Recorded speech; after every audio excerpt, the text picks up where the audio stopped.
How to be the life of the party. Okay, first turn the music off. Then ask for everyone's attention. Now, tell them that you customized your home insurance with Liberty Mutual and saved hundreds. Boom! Now everyone knows you're not just a pretty face. You have some brains inside that face that know how to save hundreds on home insurance. Woo!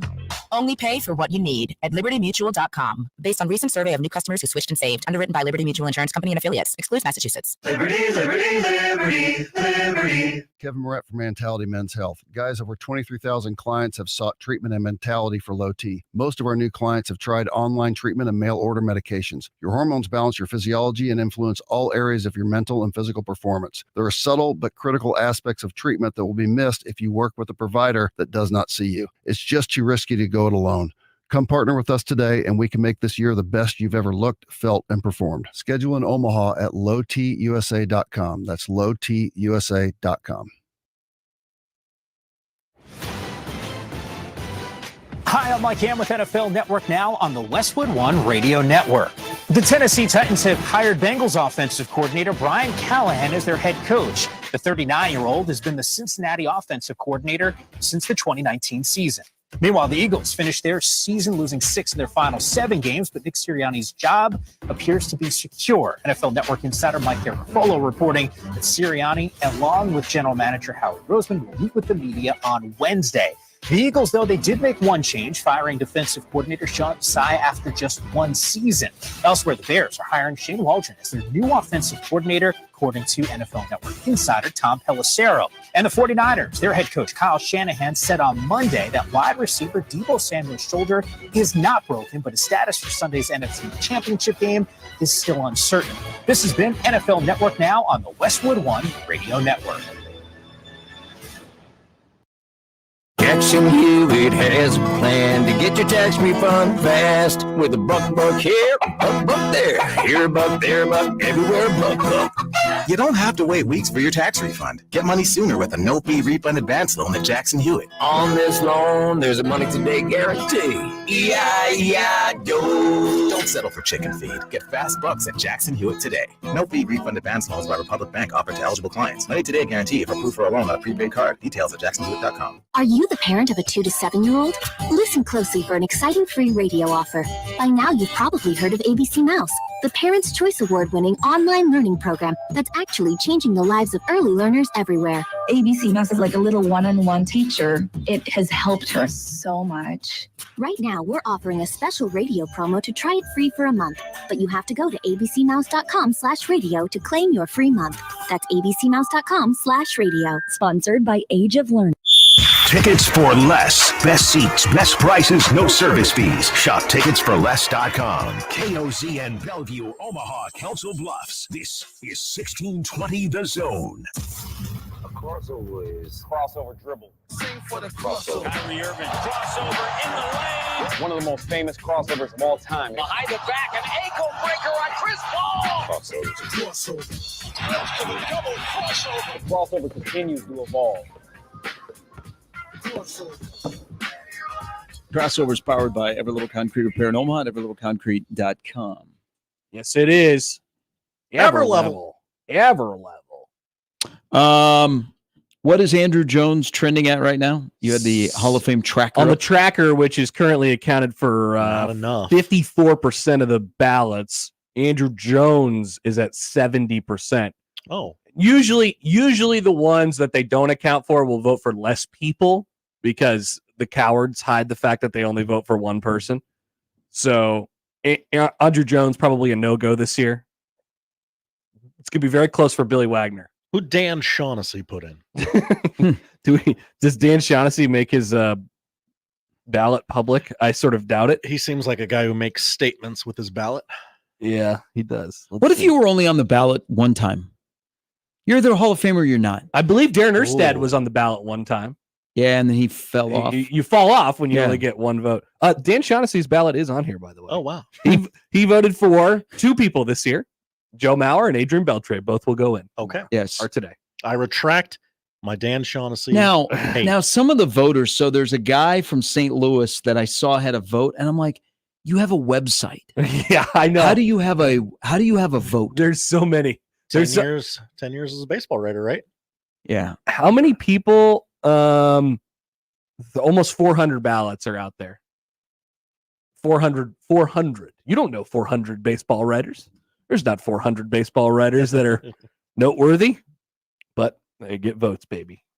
That's what we're talking about. All right. I'm of course rooting for Joe. Next year's Ichiro, right? Yes, that's a no-brainer. Ichiro is going to be awesome. The Ichiro Day is going to be sweet at the Hall of Fame. What would be your reasoning that you wouldn't vote for Ichiro? Is that he started his career in Japan? So he's going to have the same thing as Jeter, where there'll be just one guy out there who's like, no, thank you. I didn't want to make him be 100%.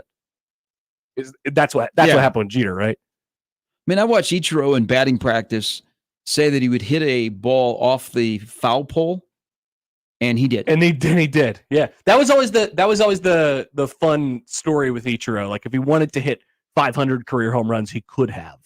Yeah. He just chose not to. He still hangs out at spring training and plays. Well, he's most recently been pitching to 8th grade girls in Japan. Really? Have you seen the videos of these? No. Oh, they're so funny. They put him in it's like a girls' baseball game, and he'll hit and he'll pitch sometimes, and he'll just wreck 8th grade girls at baseball. It's really funny to watch. All He right, was I'm wild to watching watch, it. hit. You're like, how does this guy? She didn't know what to He looks do. like a possible slap hitter in softball. Yeah. And the next thing you know, he's spraying the ball over the field in a major league game. Yeah, he could do whatever he wanted to. It really is an amazing thing. He was only his career. Now he extended his career probably a bit too long. Yeah, I don't think he'll be going into the Hall as a Marlin. No, or a Yankee. Interesting. Oh wow, forgot about that. Yeah, he was a Yankee. Was he another thing? Because he ended up back in Seattle at the end, right? Yes. Yeah, that was everything. That may have been it. Yeah. Has Beltre said what he will go into the Hall as? Beltre played for a lot of teams. Will he go in as a Ranger? I would imagine he's a Ranger. I think of him as a Ranger. But did a lot of the heavy lifting as a Dodger. What about Billy Wagner? We go in as a Met, or we go in as an Astro? He's an Astro. Okay. In my mind, anyway. Now Sheffield would have a decision to make. Yes. He played for a bunch of teams too. Is he a Met? Going as a Brave. That's right. He did play in Atlanta. Is Gary Sheffield a Met? I think Gary Sheffield. I think Mets. What about the Brewers? I think Yankees. That's weird. Yeah. Yeah. Like where would he what team would he get more run on if he went in with their hat on his plaque? Like I think the Yankees would claim him. Yeah. But would he get more run going in as like where his career started in Milwaukee? Within reason, I think you have to go with if it's up for debate, go with the smaller market. Yeah. Because it means more to those people. Like Joe Mauer, the Joe Mauer thing is going to be awesome. First ballot Hall of Famer as a Minnesota Twin. You have cemented everything. His entire career in Minnesota. In high school, and when he batted 1,000 his senior year of high school or whatever that was. Didn't he throw for 1 billion yards too? He was like the Baylor Shireman of Minnesota sports. That's bad comp. Never mind. Forget that I said that. Well, he's the only player that has ever been the number one baseball and football player in the same year. That's right. And he's the what if people got upset because he didn't go to Florida State. And weren't they stuck with Chris Nix? Yeah. That would have been during the Chris Nix time, I think. But Joe Mauer is supposed to be the quarterback of Florida State. Committed to Bobby Bowden. Yeah, that would have been odd. So he's more like the Carl Crawford. Nice. Carl Crawford was on the ballot for a while. I think he hung on there for a few years. I think he's fallen off at this point. Yeah. Yeah, I think he might have shifted into the waiting for the Hall of Very Good. Yeah. Yeah. I think so which too. is located in Schenectady, New York. I hate the thing where they do, if we're talking about the Hall of Fame, which it seems like we are. I hate the thing that they do where they'll seemingly purposefully make the guy wait for his last ballot. Yes. Wait for 10 years. And then they'll just put him in at the end. Like they'll get a big bump in their final year. That's Billy Wagner. Billy Wagner's in his 9th. Gary Sheffield's in his 10th. Billy Wagner, Hall of Famer or no? I don't think so. No. Okay. I don't think Gary Sheffield is either. I'm with you. They both have they're both strong arguments on each side. Yeah. At this point, we've broken like the seal too of like who we put into the Hall of Fame and the amount, what ballot they go in on and stuff like that. So yeah, I love the question because that's the way I think about it too. Is he a Hall of Famer? And I just like it's a gut thing. No, I'm gonna say no. Billy Wagner, no. And it's fair. Like yay or nay, and move on to the next guy. Yep. And sometimes guys have to wait because of people who are on the ballot. Todd Helton, yeah. You know, Todd Helton hit 372 in 2000 with 42 home runs and finished 5th in the MVP balloting because he played at half his games at Coors Field. Yeah. Yep. Well, and during a tumultuous time in baseball. Yeah, which yeah. All right, on to different things. So today is anniversary. Did you know that the Frisbee was invented on this day back in 1957? Oh, wow. Oh, no. And how many great things has the Frisbee given us? So many. So many great halftime shows. So many great days at the beach. They have made dogs' lives better. They've disc golf. I've made friends with people at the beach with the only conduit between us being a Frisbee. Now Frisbees have taken on, if you're not playing disc golf, like if you're not Seymour Smith Park playing disc golf, you might be eating off of a Frisbee. That's Frisbees true. have become very popular to serve food on. Yeah, Frisbees are plates now. Look at that. So I wrote this down because, I'm always in awe of your prowess of things that you say you can do that haven't done yet. Oh, he's got a new one today. Watch out. Oh. I'll tell you about it after this. All right. So of these old school, because, like when we were growing up, Frisbees were a big deal. You got a Frisbee. Now I don't know that I've been in a store and seen Frisbees available. Buc-ee's. That's right. Yeah. That's right. They do. Yeah. Okay. So which of these old school games could you master the best? Frisbee, hula hoop, yo-yo, or jump rope? Wow. Now let's do this at our age. So right now. Could you, Josh? The easiest one is Frisbee. Josh, could you go out and jump rope right now? A couple of times. I think, then I'm gassed. I'd physically be able to jump the rope, but I wouldn't last very long. Now, of these four, the one that I was never able to master that frustrated me and I just gave it up, I could never.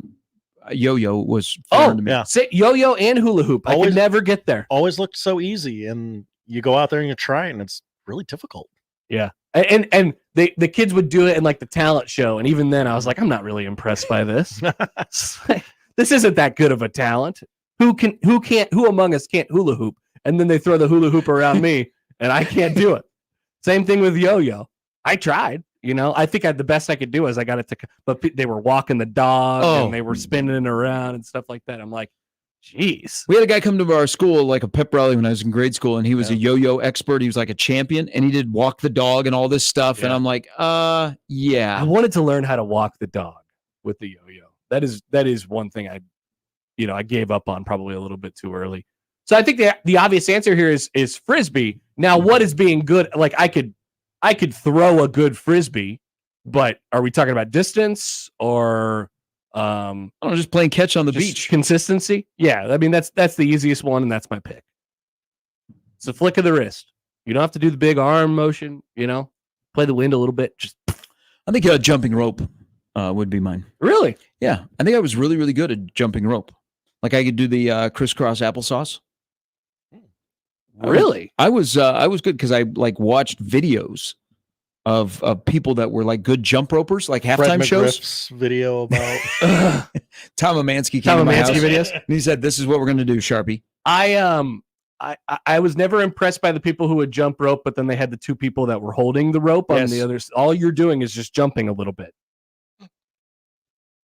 You're just jumping with rhythm, obviously, because they have to kind of know when the rope to go in, but it's really them. It's really the rope holders that are doing the job. Yeah.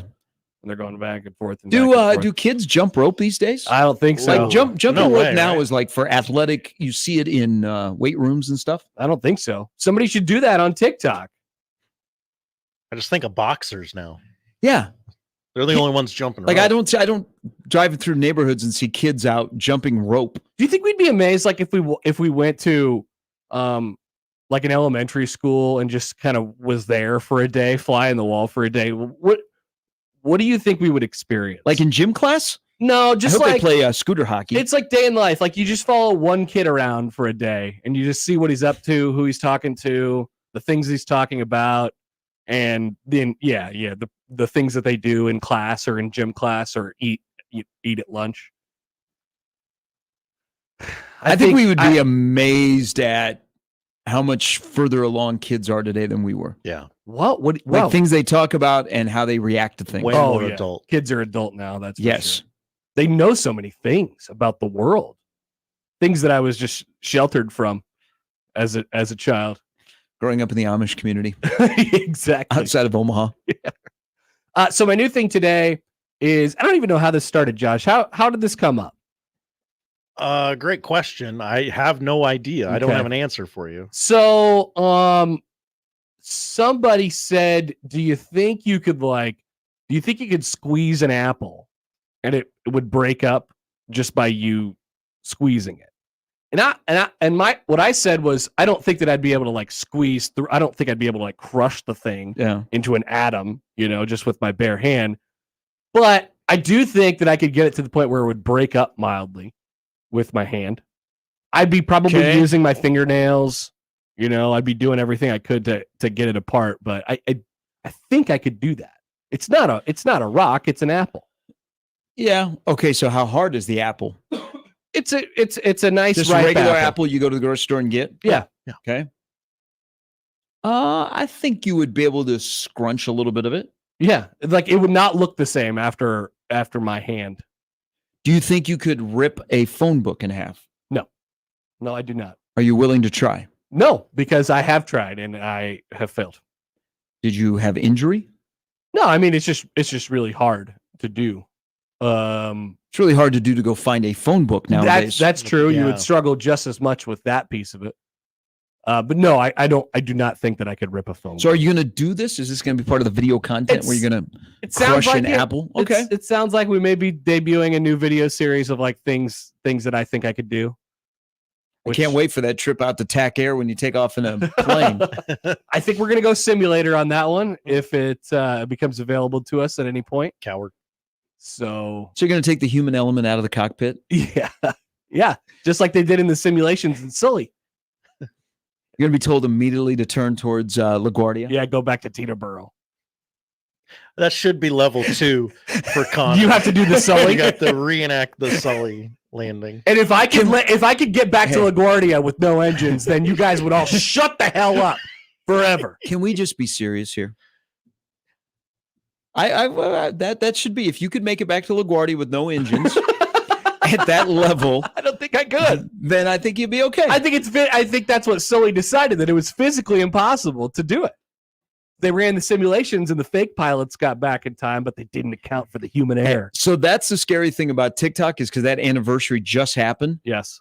On my TikTok, I'm seeing a lot more clips from that movie, which was a great movie. Many Sully videos for sure. It was a great movie. Tom Hanks, planes. It's a great movie automatically. I told Nick this. We were talking earlier this morning. So yesterday I spent watching Bills fans and their reaction to the game the other night. First of all, I would never want myself filmed watching a game of my team. Just not. But sometimes it's not your choice, Gary. Well, so there's one that's now picking up a lot of traction. It's an older guy. It's like his daughter is filming. And, she's like probably in her mid-30s because he looks like he's in his mid-70s, diehard Bills fan. And she, like, every single bad moment, not like the good moments of Josh Allen on Sunday night, all the bad moments she edited together. Oh, no. I felt bad for the guy. Yeah. Like, that's the guy's life, is the Buffalo Bills. And he's having a meltdown on camera as the game goes on. And then the missed field goal. The guy just got up from his Barca lounger and walked into a room and never came back. Is he coming back? I wouldn't want to be filmed while I'm watching a game. Now, there's good things to come out of these videos. And there's good things to come out of these that videos. Bills fans think that Mahomes is whiny and he's an effing maybe Bills fans will rally around this older gentleman who, has experienced so much pain and suffering in his life, and maybe they'll send him money or something. People, you know what people do nowadays? They just send people money. Well, it's like, hey, let's send you money. Tyler Bass, because his charity is, I think, saving dogs. Animal control got a bunch of donations yesterday in Buffalo. Nice. See, I think what I'm talking about. I think Kansas City fans should donate as a thank you. I'm sure they philanthropic fan base are the Buffalo Bills. As the world has become smaller and smaller and smaller, it's become easier and easier to support causes like this, which is little micro causes. Remember what happened with Damar Hamlin's charity that he was doing? Boom. All of a sudden, turned out dying was the best thing that ever happened to him. Yeah, for those seconds. Wasn't it he came back when and then he had a fake punt? Poll question? No. Wasn't it Andy Dalton beat the Ravens or whoever was the quarterback of the Ravens a couple years ago that the Bills snapped their long playoff drought? All of a sudden, everybody started flooding Andy Dalton's charity with money. That's right. That were Bills fans as a thank you. That's what I'm talking about. We just send people money now. Something good happens to you, something bad happens to you, we must send money. I don't know why these people donate to these causes, just for the bit, I guess. But I was a diehard fan. You're excited. Hey, thank you. Did you think about donating to Tyler Bass's charity? No, not one bit. You could. You'd be the target audience for this. I mean, maybe I give him $5 because I like to save dogs and I like animal control and all that kind of stuff. You have aside from donating to a GoFundMe that was important to you. Have you donated to like an internet cause like this? People are like, let's get together enough signatures and we'll get Can You Feel It to play at the basketball games again. Maybe once or twice. Okay. But I'm not actively looking. You ever signed a petition? I did, and then I was like, nah, you know what? Every time I'm going to say I don't live in Douglas County. And then they come with, well, all you have to do is live in Nebraska. Oh, I'm visiting. I don't live here either. Yeah. How did you know? But I live in County a part of the city where when it gets warm out, there are a lot of people that want you to sign petitions down at, like all the. Yeah. My problem is, Gary, that I don't like to lie to those people.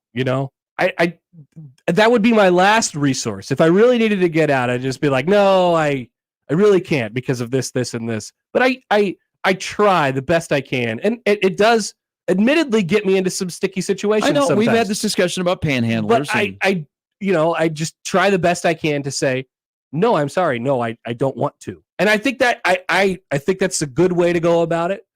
But lying seems a lot easier. If we're being honest, lying seems a whole lot easier. No, I can't. I don't live in Douglas County. I can't. Oh, for thank you. This and this reason. But tell me about your cause. I've done that. I've done that as well. Oh yeah, really? What's that about? Next thing you know, the guy's in your house selling you your doorbell, and you've got a pallet of floor cleaner in your garage that you're never going to use. Very few times I've actually gone through with it, right? I've ordered something or I don't know, the kids, I haven't had a kid knock on my door and ask me if I wanted to like donate to their football team in a long time. Whatever happened to those? They used to make us go door to door and, they have the little cards. Here's the scam that is that kind of stuff, especially with Girl Scouts. You used to be able to person to person. Now, by the way. Huh? It's that time of year, by the way. I know. So I'm surprised that nobody in this building that's got a daughter that is in Girl Scouts, they haven't sent out a company-wide email. Hey, it's that time of the year if you'd like Girl Scout cookies. No, I want to see your daughter. She better come face-to-face and give me her pitch. You gotta earn That's it. what this has become. Yeah. Is that it is whoever has got the most followers on social media or who works at the largest company that sends out an all-company email. That's how they sell Girl Scout cookies now. Now, Josh is the only parent in this room. Josh, tell me a little bit about how you would feel sending your kid door to door to sell various items. No, thank you. A lot of weirdos out there. See, this is what we've run into. So let's change. It's a societal issue. What if you set up shop outside like a grocery store? I guess that'd be fine. I'm not sitting there all day with them. You are, though. In this case, you definitely are. No, I'm not, though. Okay, then you're not doing that. Will you make a vow never to be that person that sends out an all-company email of trying to hawk like cookies or wreaths or candy bars or whatever? Oh, I would never send an email. That is true. I should have known that before I said anything. So you will vow? Yes. Okay. Now I'll kick in this door and go, hey, you guys want some food? Because you have bought it all with your own money and then have too much. They're going to take my thumbs. Give it away to everybody. Yeah, it's I will admit that the environment is tough out there for the children. So you're okay with the parents hawking the Girl Scout cookie? Oh, I'm not okay with any of it. I'm not good with any of it. I don't feel good about any of it. Let's say I don't have a parent that, works at a small business. She doesn't have, she has like 20 Facebook friends, and I'm with somebody else whose mom works at a Fortune 500 company that has got 900 Facebook friends, and she sends out a Facebook message or an email, and the next thing you know, that girl's selling all kinds of Girl Scout cookies, where I don't have that luxury. But yet I would be willing to go door to door. All right, kid, this is what we're going to do. We're going to get this card table. We're going to get your goods. We're going to load up the car. We're going to hang outside the vape shop for 2 hours. The vape shop. That's a perfect spot. And then we're gone.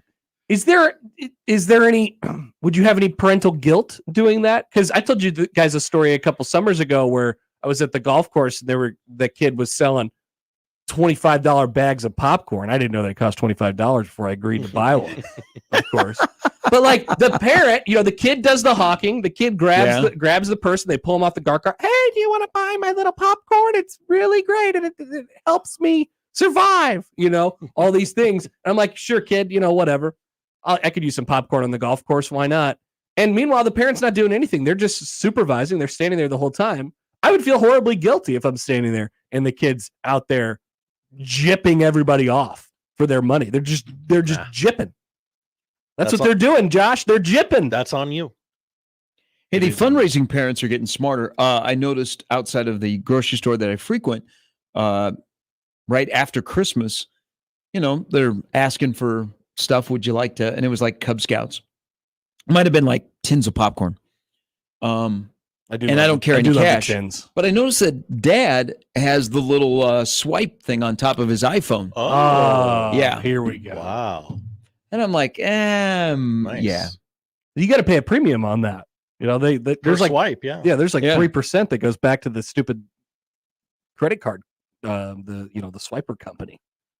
Which, I mean, you must be doing some pretty good business if you're willing to give 3% of your profit margins back. Oh, I'm sure he works for a business, and if it doesn't work out outside the grocery store, he'll send out a company-wide email. Hey, my son, wants to go to Daytona Beach to play, under 9 football next year. We're trying to raise some money. Anybody interested? That is technology that I just like to have.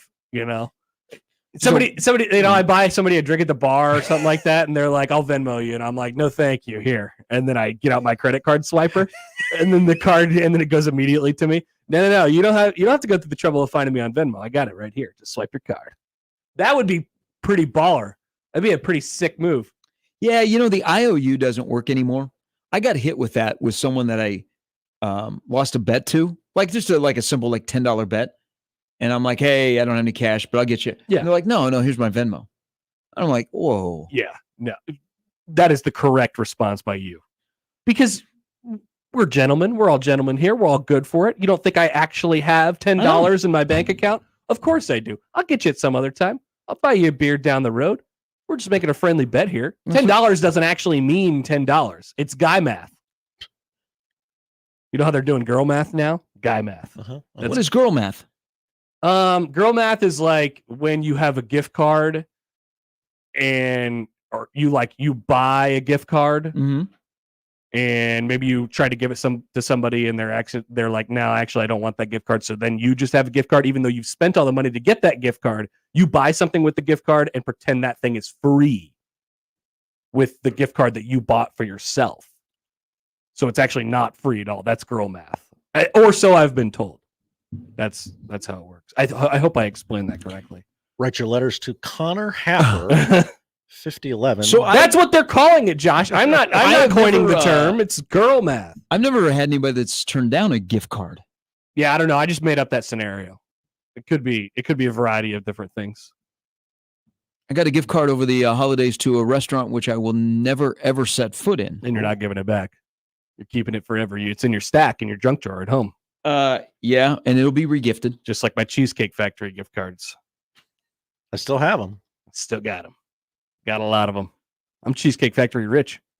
Very liquid in that situation. I'm liquid there and at Bonefish. It's really amazing. And then they have the gift cards now where they have it's good at like 4 places. Yes. And only one of them's good, Yeah. Yeah, they need to do a better. That's like when you're on YouTube TV and they give you the selection of games. Yes. They need to do a better job of giving you more complimentary. Like the first one is fantastic. Give me the second one that's okay. Yeah. Not give me on the gift card where you can go to like Texas Roadhouse, and then the next 3 are just places you would never go to. Why doesn't YouTube TV, because Creighton and Nebraska have been playing at the same time a lot this year. Why don't they have a Creighton and Nebraska channel for us? That's a good They question. could throw the UNO stream on there too. That's a good question. And we can get Gary Sharp on the call. You should be able to a la carte your YouTube foursome. They have said that is coming. Now, I don't know why it's not here yet. What's taking so long? Why we can't do it yet? But they tell me it's coming. Okay, here's his more succinct definition on what girl math is. Girl math is this from a girl? No. I'd feel a lot better if it was. Proceed. Let's just say it is from a girl. Does that make you feel better? Yes. Okay. Girl math is you buy something, you return it for some reason, but now the refund money is free money because in your brain the money was already gone. Okay, that's is that a more succinct definition? Yeah. Thank you, my friend who's definitely a girl who just texted in to my phone number. Thank you. You know who you are. Much better job of explaining it than I did. That's girl math. Josh. Yes. I know you and Connor will talk about this. You okay with? Oh, jeez. Flopper. The Zapruder film had nothing on Caitlin Clark in Columbus on Sunday. It did not. You okay with all the Oscar nominations? Did we get those? Yeah, we got those this morning. Greta Gerwig should have been nominated for Barbie, but other than that, Oppenheimer looked like it. Oppenheimer also, I think, is even better on the second watch. I have been meaning to get to it a second time. Let's play the game of how many Best Picture nominees have I seen this year? I'm going to go with 1. American Fiction, no. Anatomy of a Fall, never even heard of it. Barbie, yes, I loved Barbie. The Holdovers, no. Killers of the Flower Moon, no. Maestro, no. Oppenheimer, not yet, but I'm interested. Ooh. Past Lives, no. Poor Things, no. The Zone of Interest, no. You would like The Holdovers. Okay. What happens in that? It is The Holdovers. Paul Giamatti. Yeah, he is a teacher at a boarding school. That's why we've seen the Paul Giamatti assance here. Yes, he has to babysit a group of kids over Christmas break. And then they're whittled down to 1, and they go on a journey together. A cranky history teacher at a remote prep school is forced to remain on campus over the holidays with a troubled student who has no place to go and a grieving cook.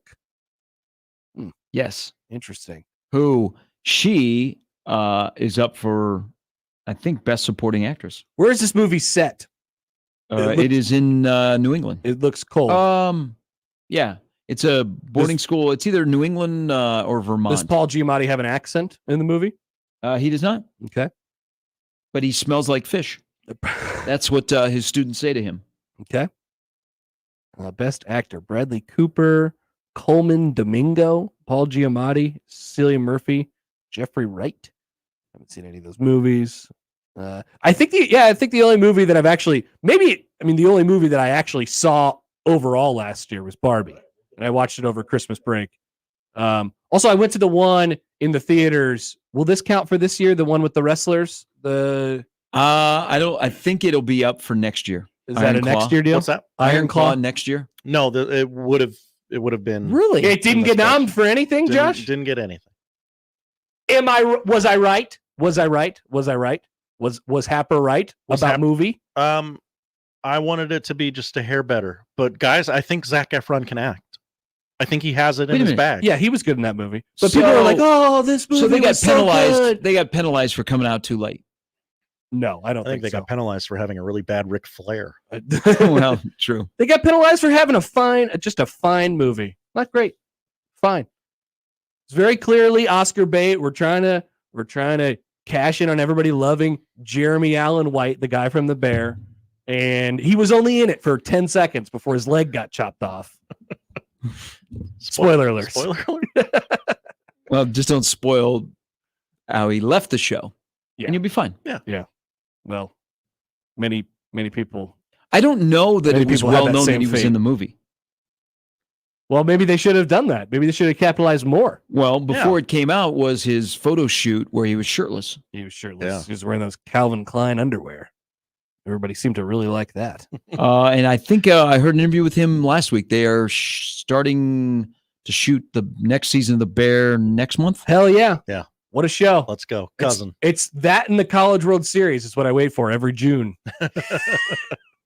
And it only takes up about a week of my life. Yeah, you know, it takes 10 days. Yeah. Both. The Bear is less time than the College World Series. What did the caller want? Just wanted to compliment John Bishop on the job he does calling Creighton basketball games. Did they listen to the Schick and Nick podcast? Probably. No. Oh, okay. I can almost guarantee no. Yeah, my guy was unhinged. I was sitting at Creighton practice yesterday, and I saw because Creighton's video guy they have the John's audio into his camera while they shoot stuff, and the one of him just maniacally laughing whenever that happened. I don't remember when that was. End of the first overtime. End of the first overtime, and he's just maniacally laughing. It's just him in the background. I think Mac throws up his play sheet and he does a little pirouette spin around and the thing lands on the floor. It was just a really chaotic situation. So this is what I would like to happen today. Today is this week is Officials Appreciation Week. Oh, really? Yes, in college. Everyone except for Evan Burrows. In college. In college basketball. So John should probably take a picture with the three before the game tonight. That would be hilarious. That would be really funny coming off of this past weekend. I believe Evan Burrows is doing one of the next two Creighton games. Oh, that's a problem. Oh, no. Yeah. Yeah, he probably shouldn't be working Big East games. I thought I heard that right yesterday. Maybe not. But yeah. Mm-hmm. It's great. Like we've discussed before, we know too many officials at this point. It's too late for them. They're already on the hook. It is. Hey, before you guys get into the show, so the Twitter thing last week about random wide receivers. Oh yes, I did. I'm already making a claim 15 years down the road. Clyde Edwards-Helaire will be one of the most random name a running back. That's pretty good. Ooh. He fits that bill. Yeah. He'll be in the league for another 2 years, probably, before he'll just disappear. Never a starting running back. First round draft pick? Yes. Yeah. He was in the COVID year. Yeah. Weird times. We did a lot of He weird was Joe things. Burrow's running back. That's a good one. I mean, frankly, a lot of the running backs that we have right now will probably just be random dudes. There's only 3 running backs in the league that even make a difference anymore, or at least that's what the league will have you believe. I know you were bashing Detroit taking Gibbs at 12 last year. I get it. No, I love running backs. I love when teams draft running backs. I love when they go against the grain. Thank you, Michael Wilbon, yesterday for finally speaking out against analytics and the nerds. Finally. Yeah. I have some thoughts about that. We'll talk about it during the show. Brian, by the way, says, I can confirm the girl math. I have 2 college-age daughters that use this same type of math. That is awesome. We're scammers now. Good on you. They scam themselves, though. That's the most beautiful part of it all. It's all about the mental. It really. Hey, look, I've fell victim to girl math before. Get a gift card, or return something at the store. It's like, oh, this is just money in my hand now. And I used to think girl math was, man, you're dating way too many people, and you got to keep your story straight. Yeah. All right, have fun at the Creighton game tonight. I will. It'll be a lot different. Are we gonna have any Cincinnati hot takes? And try a little Skyline chili on air? Maybe that's what I should start doing. Gross. I should start just wrecking. I should do a total tear down of the city that we're playing in the pregame show. Because they're on the floor and they can hear it. Hey, Jays fans, got a question for you guys. Have you ever had Skyline chili before? Yes. Did you enjoy your experience? No, you did not. Cincinnati sucks. This has been Jay's Live. See you later. It's a plate of wet, soggy noodles with what looks to be like human remnants scattered upon them. Pete Rose is a cheater. Joe Burrow's overrated. Joe Burrow sucks. Yeah, Everyone in Nebraska knows that. They'll never win anything of significance because Patrick Mahomes is standing in his way. You had your chance, you blew it. The only thing good about Cincinnati is they have to cross a bridge to get to Kentucky. Yeah, many people are saying that about Cincinnati for sure. Marge shot. Joey Votto's an average player. Tom Brenneman. Yeah, you ever heard of Tom Brenneman? I consider myself a man of faith too. How good. That's the crossover, powered by Everlevel Concrete Repair in Omaha at everlevelconcrete.com. We'll start things off on a Tuesday next. That's the crossover. The Connor Happer Show is next on 1620 The Zone.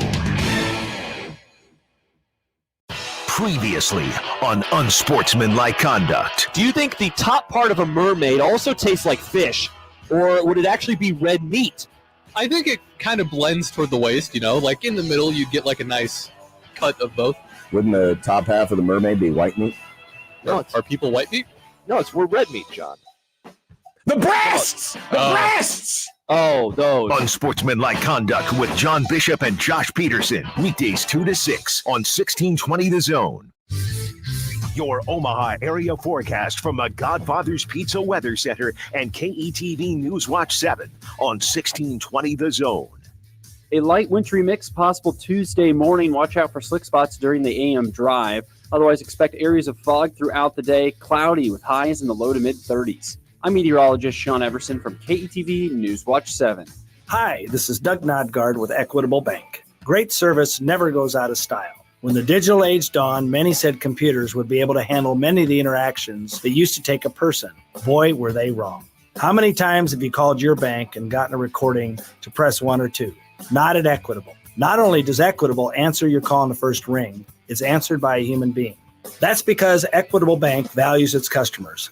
Equitable Bank, we take banking personally. Member FDIC. The smarter way to clean your floors. It's time to make the swap. Swiffer Power Mop. Introducing the new Swiffer Power Mop, the all-in-one tool that gives you a mop and bucket clean in half the time.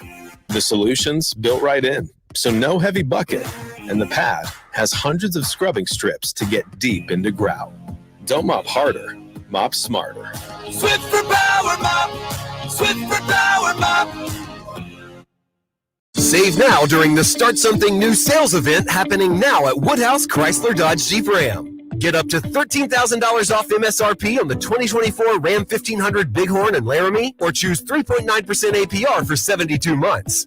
From work to play, our lineup of trucks offers advanced towing and hauling capabilities, plus a cabin with plenty of space for your crew and traveling essentials. Ram 1500 is the most luxurious and technologically advanced Ram 1500 ever, based on standards and available features offered. Get started today at WoodhouseCDJRBellevue.com or WoodhouseChryslerJeepDodge.com to find your next vehicle. Serving you since 1991. This is Woodhouse. With approved credit. Tax, title, license extra. Woodhouse discount of $5,500. Manufacturer incentive of $4,500. Lease loyalty bonus cash of $3,000. When financed with Chrysler Capital. $299 doc fee due at signing. Stock number C240142. Offer expires 1/31/24. See dealer for details. 1620 The Zone is on location Friday, January 26th at American Cancer Society's Hope Lodge, Nebraska, in support of the Creighton Pinkout Game, a free home away from home for cancer patients and caregivers. You can find details on 1620thezone.com and at cancer.org/pinkout. I always wanted to learn Spanish, but I never thought I'd have the time. Then I discovered Babbel. Babbel's lessons are fun. They only take like 10 or 15 minutes, and in 3 weeks, presto, you're starting to speak another language, like magic.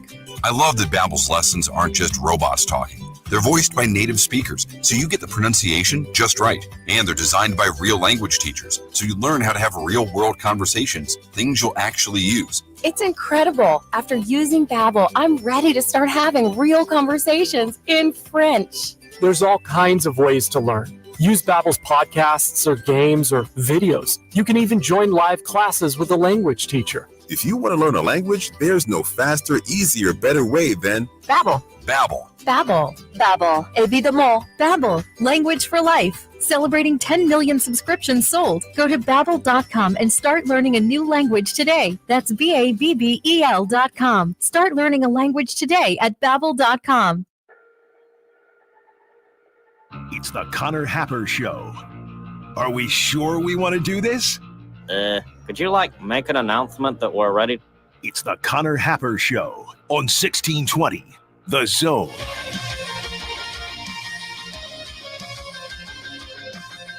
All right, welcome in. Happy Tuesday. It is the Connor Happer Show here on 1620 The Zone and on 1620thezone.com. Connor Happer and Josh Odson with you. Big basketball night in the state tonight. Creighton and Nebraska both at home and miraculously not playing at the same time. I could get along with the Creighton Nebraska staggered starts. Yeah, that's the way to do it. I mean, come on, TV networks, work in concert with each other. I'm okay. Yeah, I mean, shouldn't they know? I mean, the last two times, and they both played on Saturday. Is it the last 3 games each of them have had? They both played on the same day. I think that's the case. Same day. Yeah. So they're staggering the start times tonight. Nebraska just a hair after 6 o'clock. Now I don't know why they need to start at 6:02 on Peacock. You know, you'd figure if we're going to go all streaming, then we could just say 6 o'clock is 6 o'clock. Whatever. Hey, let's do 6 o'clock. Yeah, we can start the basketball game whenever. Yeah. There's no TV slides. There's nothing like that. I mean, that's when the 02s and the 07s came into play for slides and things like that. So Nebraska's going to go 6:02 tonight. Creighton's going to go 7:37 on FS1. Okay, so we'll talk about those guys today and what they need to do, and we will talk about both of them with a couple of our guests today as well. Matt Demarinis will join the show at 12:30. No other show will have him at that time. But you may be hearing a lot of Matt in the next 24 hours on this radio station.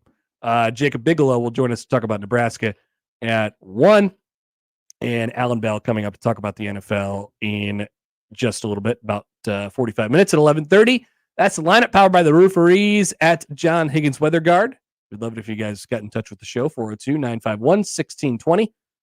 On the 42 Degrees The Source hotline, you could also text into that number, same number, 402-951-1620. Tweet at Happer Show, at Connor Happer, at producer_Josh on the J Tech Construction Zone Twitter feed.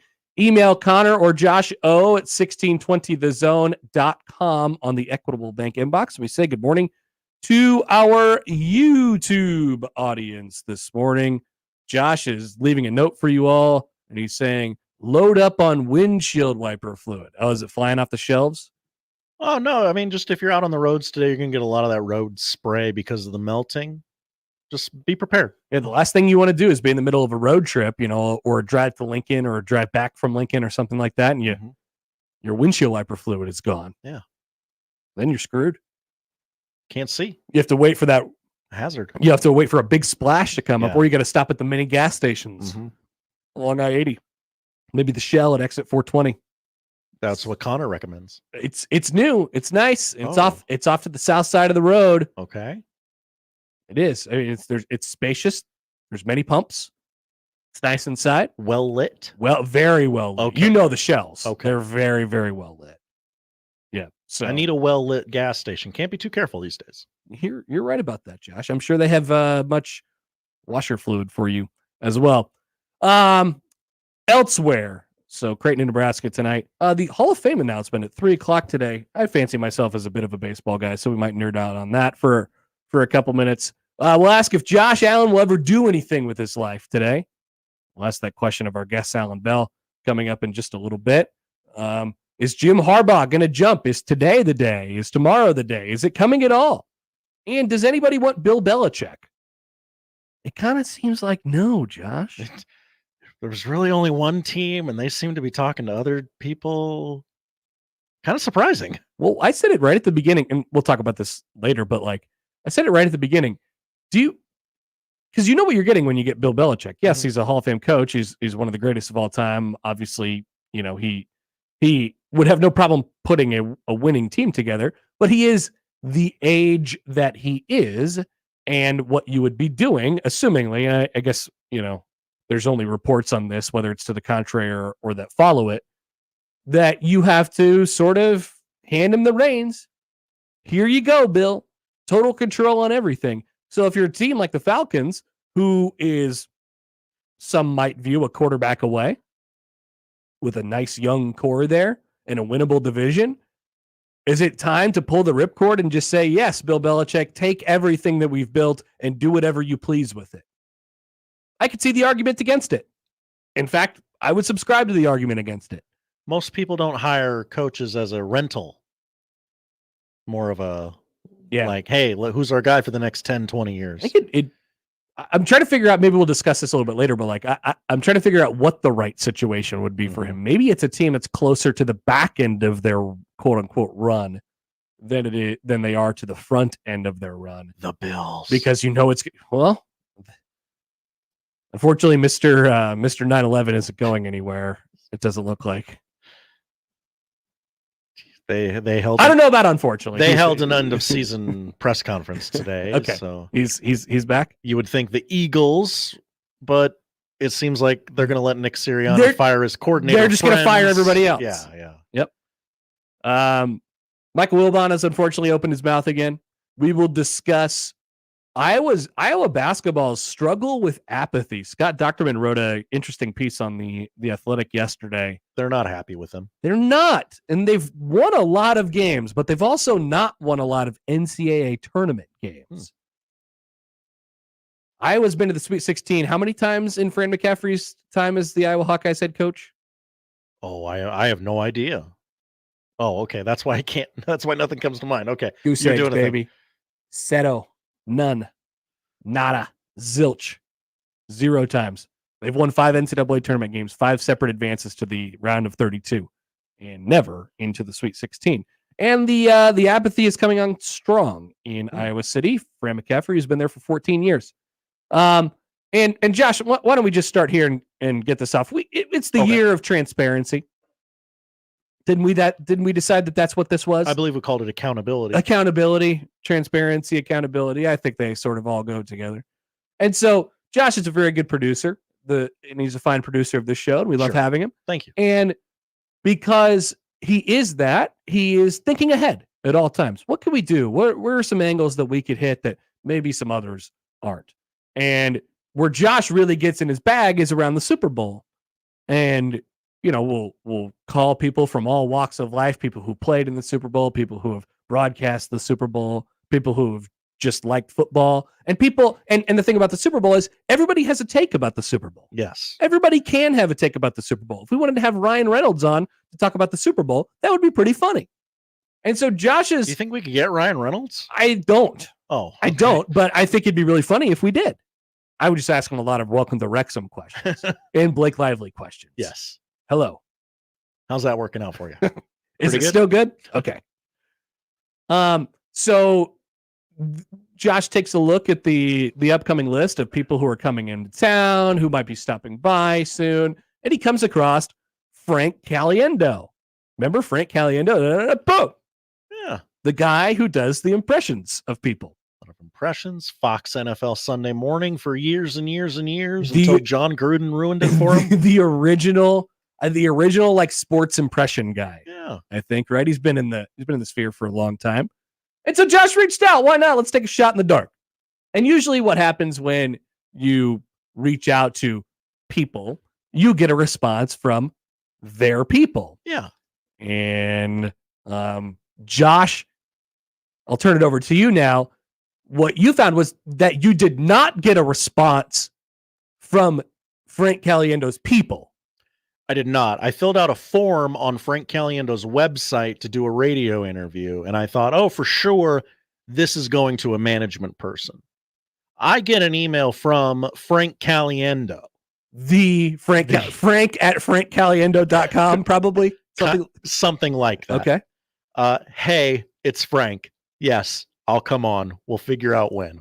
Very short spurts, short sentences, and you're left with a surprise and okay. I have a couple follow-up questions. Thank you for agreeing to do this, but I have a couple follow-ups. Yeah, I got him on the hook. Okay, let's reel him in. Like, okay, that's great. Let us know what we need to do on our end and when we can book this so we can promote it. And he says, love to do a call in advance of the show, and then when I'm in town, if I get in early enough, I'd love to come into the studio and hang out with you guys. And he is in town in the first weekend in March. Yeah, first weekend in March. Yes. So want to get this all squared away. Plenty of time. He's a busy guy, popular guy. Everybody's going to want to talk to Frank while he's in town. I want to get to him first, right?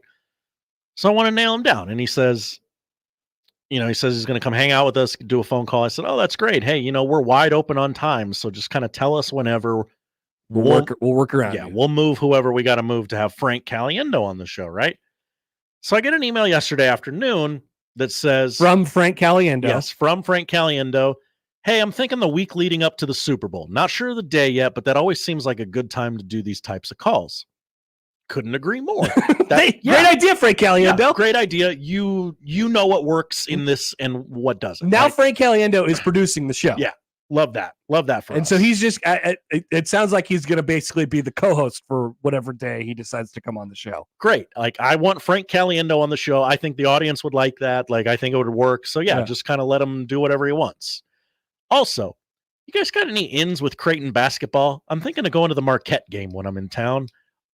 I'll buy some tickets if I can't get in, but I always like to check first. Ha ha ha. Look at that. Look at Frank Caliendo taking an interest in Creighton basketball.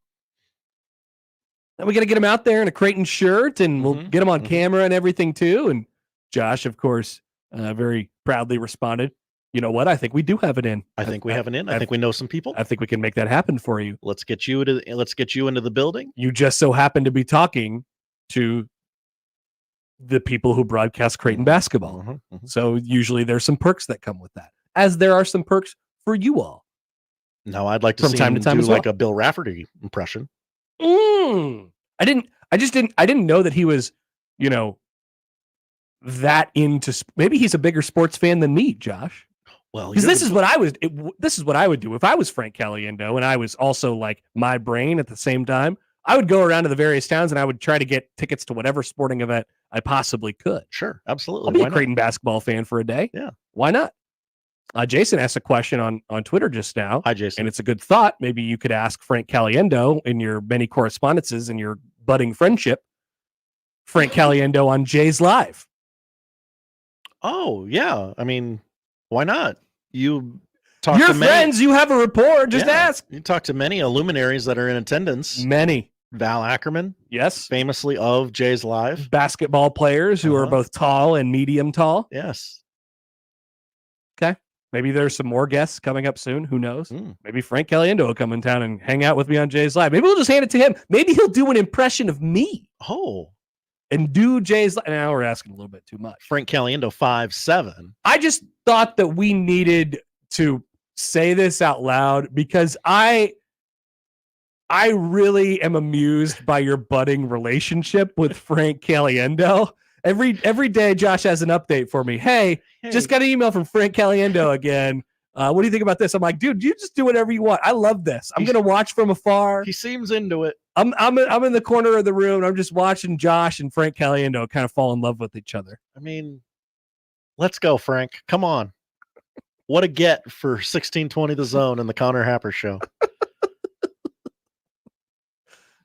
So just let us know if anything else comes across from Frank at frankcaliendo.com. I have emailed him this morning, like, hey, I think we can get you into the building. This morning. Yep. Hey, Frank, here, just an update for you. Do you want to sit with me at the game?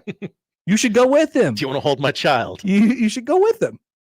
That'd be fun, Josh. Frank and me at the game. You know, he might need someone Frank to and show him me. around. It's new video content. Video content. Josh takes his camera out. It's Frank and me hanging out at the game. It's just Go Frank Jays. and me. It's Frank and me. He'll love it. It's the whiteout. It's senior day. Yeah.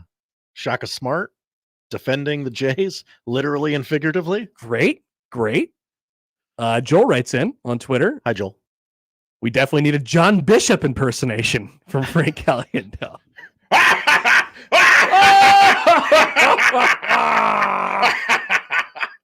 Evan Burrows, you suck. Wouldn't be hard, I don't think. No. Just a couple. We could send him some stuff. We got enough tape. But I'm just saying, Josh is there. Josh is your conduit for all things Frank Caliendo. Also, tune into Super Bowl week on the Connor Happer Show. Might be some fun things happening. I appreciate this, Josh. This is a lot of fun. I look forward to this budding relationship and where it gets to before he ultimately comes to town.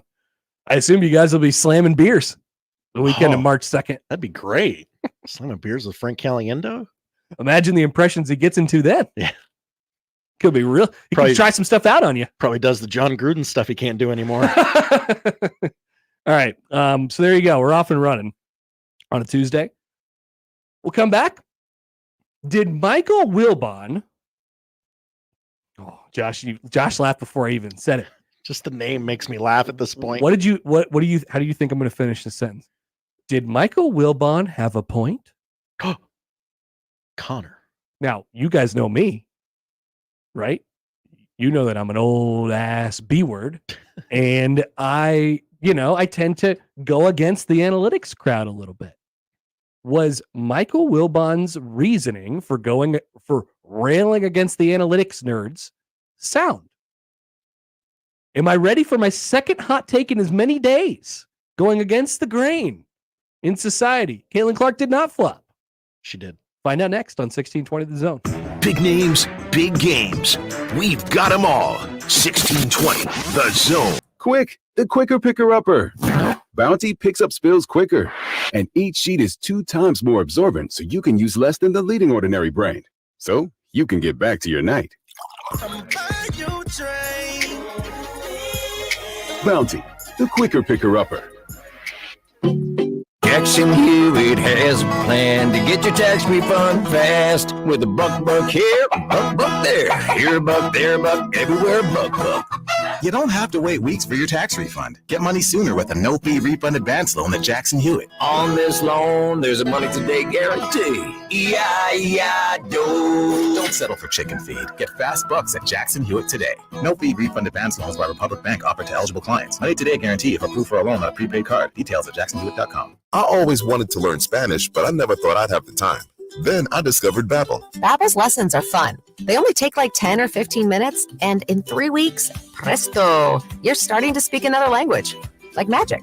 I love that Babbel's lessons aren't just robots talking. They're voiced by native speakers, so you get the pronunciation just right. And they're designed by real language teachers, so you learn how to have real-world conversations, things you'll actually use. It's incredible. After using Babbel, I'm ready to start having real conversations in French. There's all kinds of ways to learn. Use Babbel's podcasts or games or videos. You can even join live classes with a language teacher. If you want to learn a language, there's no faster, easier, better way than Babbel. Babbel. Babbel. Babbel. Évidemment. Babbel. Language for life. Celebrating 10 million subscriptions sold. Go to Babbel.com and start learning a new language today. That's Babbel.com. Start learning a language today at Babbel.com.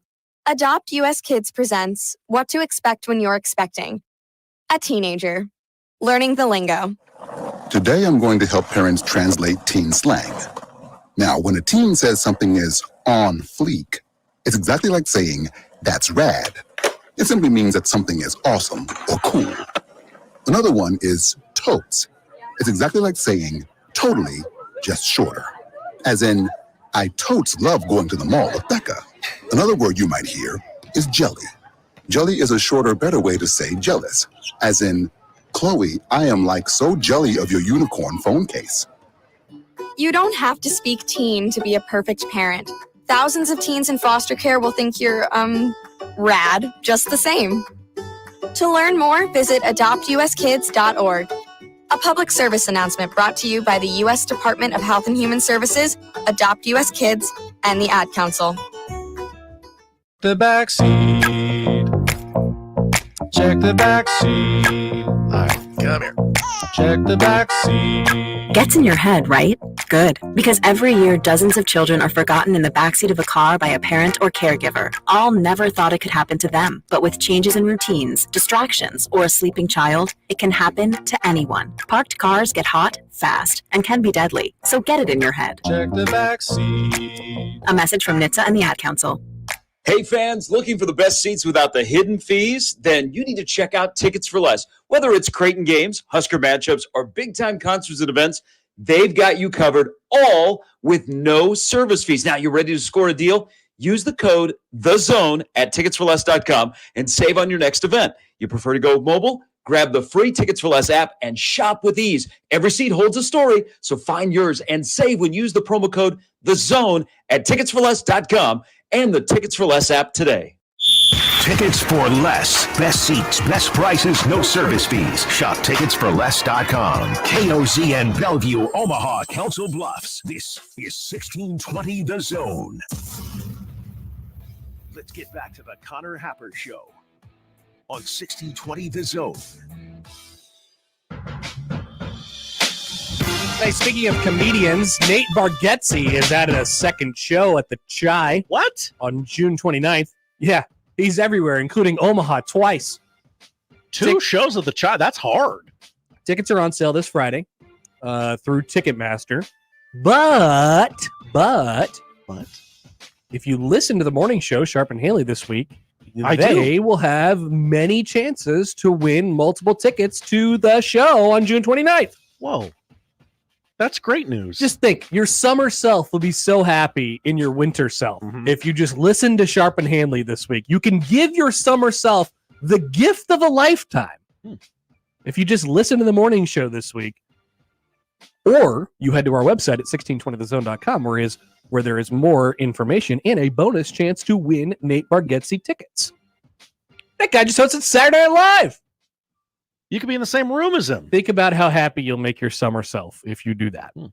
And all it takes is listening to us here at 1620 The Zone. Michael Wilbon. I don't think Josh knows where I'm going with this.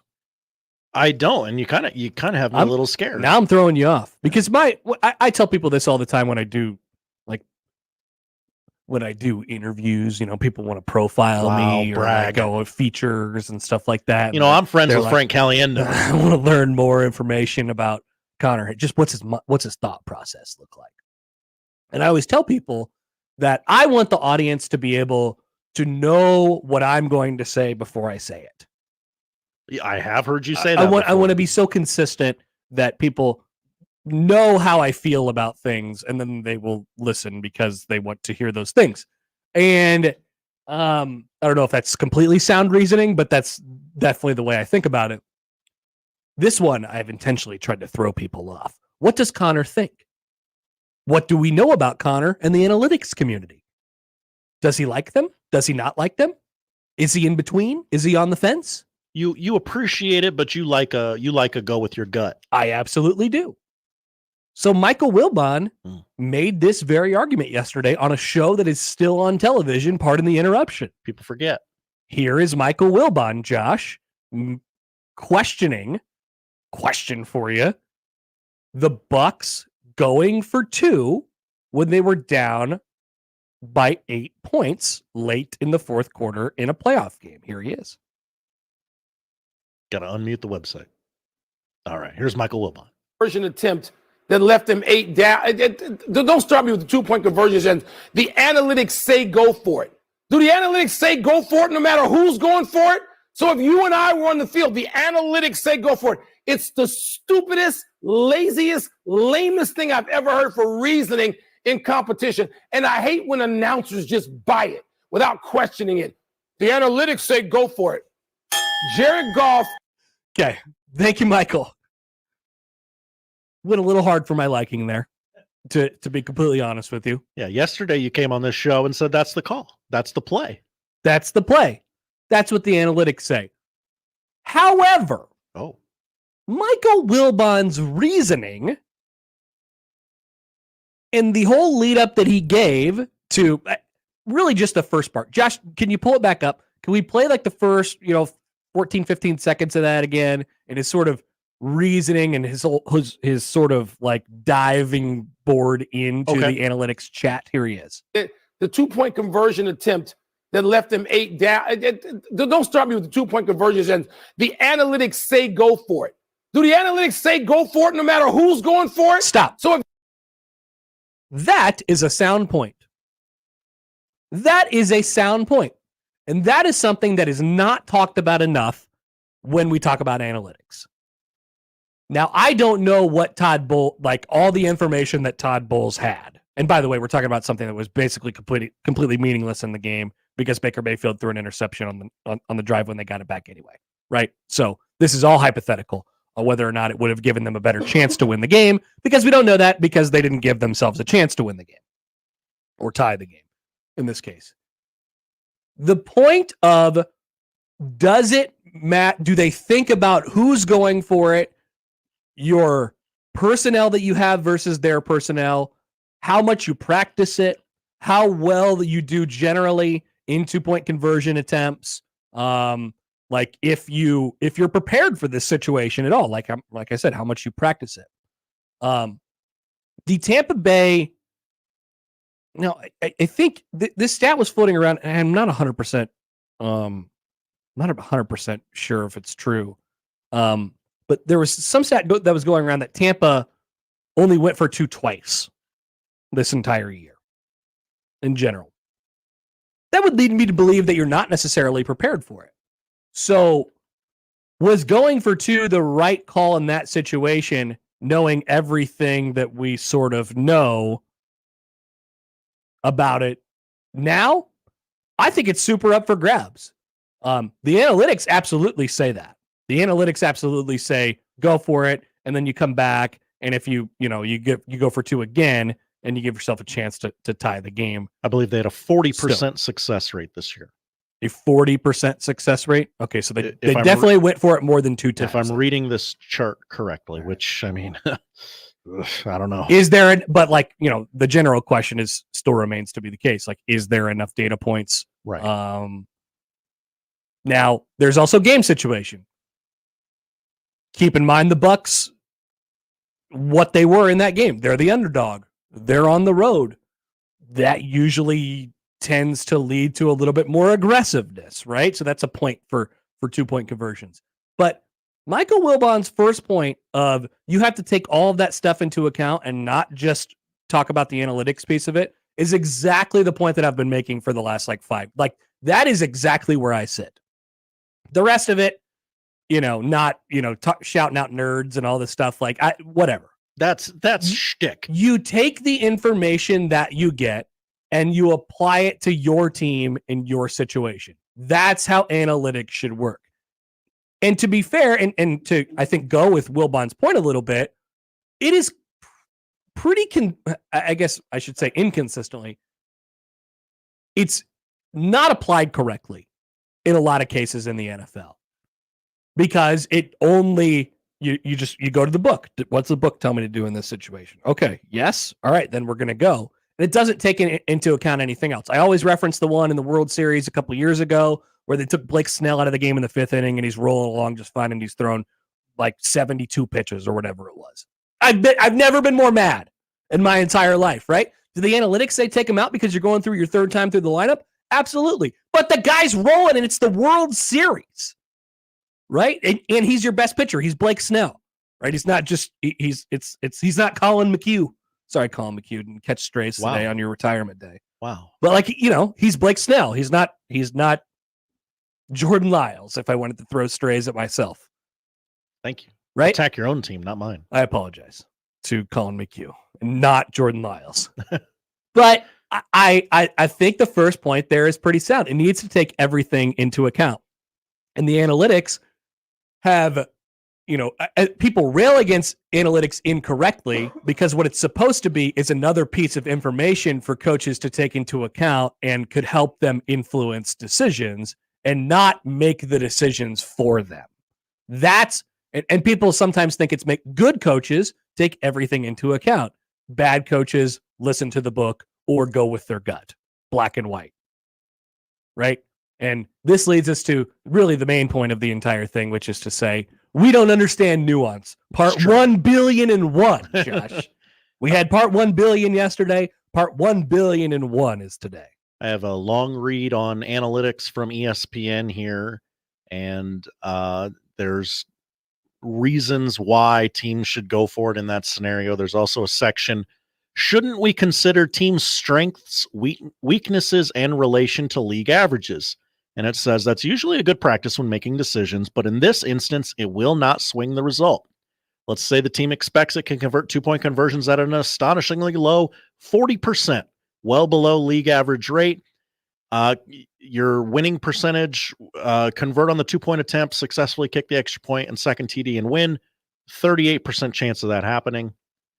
And then the percentages go lower from every other possible scenario after that. Even in this scenario, going for 2 leads for a higher win rate than kicking the PAT. Interesting. Now, here's the other thing, too. If you miss the first extra point, or I'm sorry, if you miss the first 2-point conversion, and then you go back down, you somehow get the ball back, Baker Mayfield doesn't throw an interception, you go down and score again and get the 2-point conversion, and then go to overtime, I think another thing that gets misconstrued in the analytics community is that we look at overtime as a win result. Oh, okay. Okay. Sure.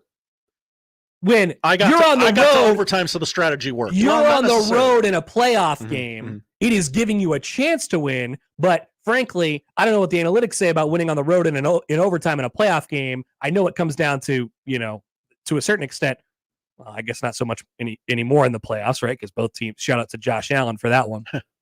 But like, it's a coin flip, and I don't like my chances to go on the road and win in overtime in a playoff game in that kind of environment. And I think in the analytics community, it's like, see, if they don't get the 2 the first time, then they get the 2 the second time, whatever. However you get the 14 points, it's the same as kicking 2 extra points. Great.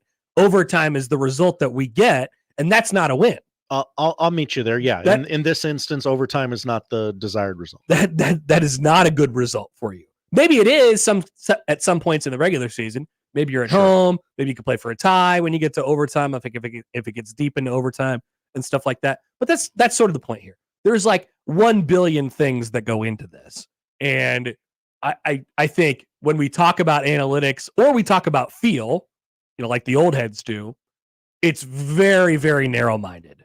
And like the people who do this to the best and who either cover it the best or coach it the best know when the appropriate times are to deploy both methods or neither method, right? Sometimes you just are going off feel, man. Sometimes you're going off a guy. And guess what? Like, just because you do the analytics part of it 100% right doesn't mean it's going to guarantee you anything. Doesn't mean it's going to guarantee you a win. Doesn't mean it's going to guarantee you overtime. Like, just because you went for 2, they could still miss the 2 times and end up falling, 4 points short. And then you're a buffoon. Yeah, and then you're a total idiot. And then all the old heads will be like, see, I told you, kick the extra point twice. And you go to overtime, at least give yourself a chance in that game, right? So you like, the results are what the results are. And the analytics account for some of that stuff because it can look back on situations and in history and stuff like that. But also, your gut is your gut, and I don't think that should be ignored. So to round this all up, Michael Wilbon, not that bad of a thought. Not that bad of a thought. I cannot go out there and say, Josh, that I agree with Mr. Wilbon, who unfortunately had a good 14 seconds and then a bad 16 seconds afterwards. I think I'm doing the math there, right? I believe technically it was 12 seconds. 12 seconds followed by a bad 18 seconds. That actually makes more sense for the ratio of Michael Wilbon talking. A good 33% for Michael Wilbon. Well, that's not a very catchy title, so I'm just going to say Connor Happer, Wilbon was right, in quotes, right? That's what I'm going to do with this, right? Where are you going to make this public, Josh? On the are you going to email Frank Kelly about it? When we post these clips online and on the website, on the radio replay page, Connor Happer, Michael Wilbon was right. I don't feel good about it, but it'll be one of those things where people will yell at me and then I'll have to say, click the link. Did you even read the story? We don't do nuance. Did you even read the story? You're going to be like Scott Docterman, just defending. Caitlin Clark effect. Here's my work. I'm just defending it all day. Like my senior thesis. A couple questions here from Twitter. Mitchell writes in. I'm Mitch Holtis. Not that one. Oh. Do the analytics ever say Iowa should throw the ball? Oh, interesting. Hello, analytics. This is me, Kirk Ferentz. I know we just met. But do you think that we should ever throw it, given our current situation and our punter is our best player and our defense is really good because our offense is so poor? No, thank you. Never throw it. Punt. Bunting is winning. Actually, they do a lot of stuff that's anti-analytics. They do a lot of stuff that's just feel. Like I said, Their defense, and people talk about Iowa's defense all the time and how good, oh man, they Phil Parker and all this great defense. And don't get me wrong, they do a lot of things fundamentally well. But their defense is good in a good chunk of a part because their offense is putrid. Never mistake that for anything else. The reason that they're not becoming good at offense is to protect their defense. Punting is winning. That is why they have chosen for all of these years to not be good. And that is why nobody wants their offensive coordinator job, because it's set up to fail. Because you're going into it, you're searching for the person who's going to take the job by telling them, look, we are purposefully ass at offense. We're never going to be explosive. We're never going to score more than 25 points a game. Like, hopefully we get 42 in the non-con and your average can just jump up. Like, the best you could do with us is, the best I can tell you is that you're going to have Caden Proctor at left tackle, and we're going to run it a little bit. We might fix the run game a little bit. And we might have a quarterback who's not 300 pounds. Maybe. That's the best you can do, though. That's why nobody wants the job. Amazing Daniel with a good question. Hello, Amazing. On the YouTube stream. What do the analytics say about onside kicks when playing in Greenwich Mean Time? Good question. I'm betting the book says don't do that. Jack John writes in. Hi, Jack John. After we're done talking about analytics, let's talk about how the metrics in college basketball are overused and relied on too much. Does the committee actually even have a real discussion anymore? I could just check KenPom and predict 99% of the teams that make it. They probably have a conversation about like 12 teams each and every March. I think there's something to be said for that, Jack John. But the metrics take into account the resume, right? Your metrics are how good you are. Your metric says how good you are, but it's based upon who you've beat, where you've beat them, who you've lost to, where you've lost to them, and things like that. So, also, there's not a whole lot of, like, in the net anyway. The net is how it's always been explained to me. I have to go back and look at the net and exactly what goes into it again. But I believe the net is not it's not a predictive measure. KenPom is a predictive measure, right? There's some things in there that are like, yeah, if they keep this up, this is what they'll be. The net is a strength of schedule based algorithm that pumps out the number at the end. So that's literally what you've done. It's not expected win total. Also, don't need a 3 here. Hey, Josh, speaking of analytics, you like to foul up 3? Now that's a gut thing but if we're unloading all the analytics conversations right now, let's just do it. I think more teams should. I think more teams should do it. I personally don't. That's a gut thing for me. I don't want to send the guy to the line and sort of break up I know it probably, more times than not, it's going to give yourself a better chance should you make free throws. I do think free throws are a much more wobbly thing now in college basketball than they've probably ever been. But I personally don't need, I don't want to foul up 3. Hey, if you make a 3 on me, then you make a 3 on me. Guard the 3. If you make a 2 on me, great. I'll take the free throws and I don't need to put them there. So I say no foul up 3. Now that is not a one size fits all, Josh. It's not. There are situations in there. If there's a crappy free throw shooter somewhere in there, then put Shaq on the line. Shaqopotamus. It was Hacka Kalkbrenner for basically the majority of the last week, which is funny considering he's actually a pretty good shooter. Historically, he's been a really good free throw shooter. He just hasn't been very good this year at the free throw line, as his 3-point shot has expanded, which is funny.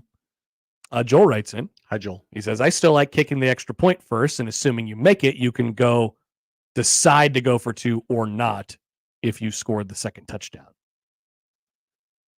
So I don't know, apparently the analytics tell you that doing that gives you less of a percentage chance to win the game or even tie the game, because I think what we probably don't give enough credit for is that extra points aren't automatic, right? You can, now there's a better chance you're going to make the extra point than get the 2, but you could very easily step up to that line and miss an extra point, especially now that the thing has been moved back.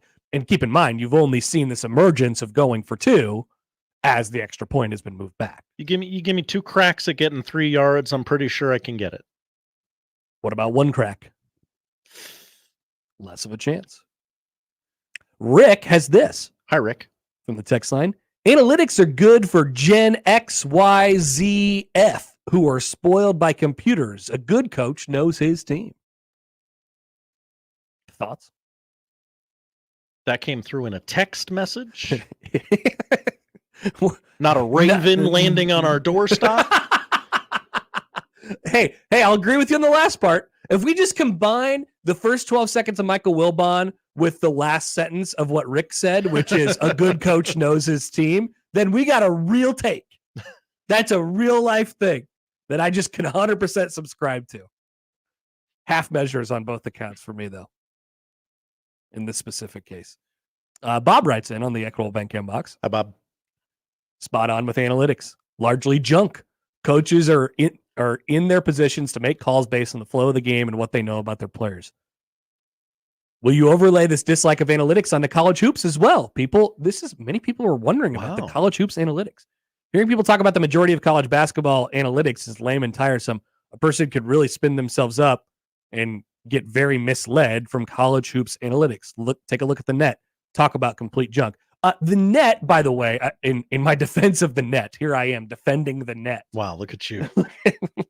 In the net's defense, the net is actually factually junk until the end of the season. It doesn't matter. It doesn't mean anything. Now, the more sample size you get, the better it is. But the only time it gets looked at is at the end, and it's better than the RPI. And it's what you've done. It's absolute crap at the beginning of the season when the one game getting played on the aircraft carrier is the only game that's mattered, and everybody else is playing roast beef steak, right? Like that's when the net is junk. The net is becoming better. The net, with time, grows and matures into this beautiful flower of a thing. Oh wow! I didn't realize that people rejected the college basketball analytics thing. That's interesting. So, would you rather hear me not talk about the things that Creighton is doing according to KenPom? No, the little KenPom thing is a great bit. We got to keep that. Here's how I use I look at KenPom to confirm the things that I think about the teams that I watch. Mm-hmm. And I use it to get an overview of the teams that I don't know, aka Nebraska or Creighton's opponents. Okay. That's how I use it. I don't think that's overdoing it. No. You got to have something. I get a good sense of the style of the game that's going to be played and what the other team wants to do if I haven't watched them play. You're not watching ACC Network, so we know you don't follow the opponents until they get to town. To go with Bob here, there's undoubtedly, I feel as if I am more prepared if I have watched a team play rather than just look at their analytics. But I do look at their analytics. I look at their KenPom numbers, my little KenPoms, to confirm things I already know or watch for trends and things of that nature. Like the one where, Trey Alexander's 3-point shooting percentage was lower than Ryan Kalkbrenner's going into Saturday. I was like, whoa! Now, I didn't need KenPom to tell me that. You could just look that up on ESPN.com. That's not an advanced stat of any nature. By the way, before we go into break here, you want an advanced stat? This is from this is a Creighton advanced stat via cracked statistician Rob Anderson yesterday. Best in the biz. So this is quote Rob Anderson's favorite Baylor stat right now. Baylor Shireman, not Baylor University. Not Baylor University, who people forget lost in the Sweet 16 last year in the round of 32 last year to Creighton. Baylor Shireman is averaging 39.9 minutes in conference play. 39.9. So what's the first thing that comes to your head, Josh? Well, what happened? How do you get to 39.9? Why hasn't he played 40? Well, he played 55 the other night. That's because he played 26 against DePaul. Got DePaul coming up. Damn it, DePaul! So we need another triple overtime game. Get that number up. Yep. And Baylor Shireman can average a full game throughout an entire 20-game Big East slate, which not enough people are giving him credit for. And by the way, Creighton practiced yesterday, and they cut it a little bit short. But then there was another hour afterwards where guys were just getting extra work in. For all this talk about tired legs and all this stuff, and are they going to be able to make it through this grind of the Big East? Like, yeah, they're kids. They'll be fine. They'll be fine. They'll make it. They're resilient, as they always say. All right, we will come back. Allan Bell will join us on the other side. We'll ask him if Josh Allen will ever amount to anything in his life besides dating Haley Steinfeld. I mean, some would say he's won the game of life. It's a good start anyway. I believe $47 million next year. And we'll talk about the upcoming conference championship games when we return. The Connor Happer Show on 1620 The Zone. But first, Josh, thank you. I'd like to send you all a little bit of a reminder about said NFL playoff games this week and to bet them using the FanDuel Sportsbook, America's #1 sportsbook. Right now, new customers bet this Sunday's conference championship games with $150 in bonus bets guaranteed. And all you have to do is place your first $5 bet. FanDuel, there's so many ways for you to pick up a W. You can go with your, take the 49ers against the spread. Take the 49ers on the money line or the other side. But guess what? All you have to do is place your first $5 bet, and then you got plenty of wiggle room to work with, $150 in bonus bet. I like anytime touchdown scorers as well. You know who's going to score a touchdown this weekend? Christian McCaffrey. He's going to score an anytime touchdown. So bet that on the FanDuel Sportsbook, and you can follow those on FanDuel right now. Get started with $150 in bonus bets guaranteed when you place your first $5 bet. Just head to FanDuel.com/Happer and join today. FanDuel.com/Happer. Make every moment more with FanDuel, an official sportsbook partner of the NFL. 21 and over, present in Iowa. First online real money wager, only $10 first deposit required. Bonus issued is now withdrawable bonus bets that expire 7 days after receipt. Restrictions apply. See terms at sportsbook.fanduel.com. Gambling problem? Call 1-800-BETS-OFF. Live from the Host Coffee Studio, this is 1620 The Zone. Host is roasting every morning. Host is roasting every day. Put your coffee department in good hands with Host Coffee Service, providing direct delivery and loaned coffee equipment with service programs. If you're ready to change to a better coffee provider, it's time for Host Coffee. Omaha's best coffee since 1972. Host Coffee is always roasting something good for you. Email unsportsmanlike conduct on the Equitable Bank Zone Inbox with whatever is on your mind, from your hot takes to what you think is one. The Zone Inbox is brought to you by Equitable Bank. We take banking personally. We want to hear from you on the Equitable Bank Zone Inbox. Meet Cheryl. Hey. She's on vacation and lost in the moment. Unfortunately, so is her Chase debit card. It's got to be somewhere. Maybe she lost it at salsa night. These skirts should have pockets. Or maybe she lost it at Pilates. 3 and 2 and... But she's not worried. With the Chase mobile app, she can lock her card till it turns up. Tools that help protect. One bank that puts you in control. Visit chase.com/checking. Chase, make more of what's yours. Chase mobile app is available for select mobile devices. Message and data rates may apply. JP Morgan Chase Bank, N.A. member FDIC. Hey folks, Kent Pavelka again to tell you about your local concrete experts at Everlevel Concrete Repair. Now, if you have cracked, uneven concrete, Everlevel can fix it at a fraction of the cost compared to replacement. This is no Band-Aid. Their products are built to last. It gives your concrete the durable protection it needs, and there's still time. I chose Everlevel for my driveway, and I've got peace of mind with their long-term transferable warranty. Everlevel's products and customer service are top-notch, and that's why they've been voted Best of Omaha again this year. Say it with me. Everlevel, Everlevel, Everlevel.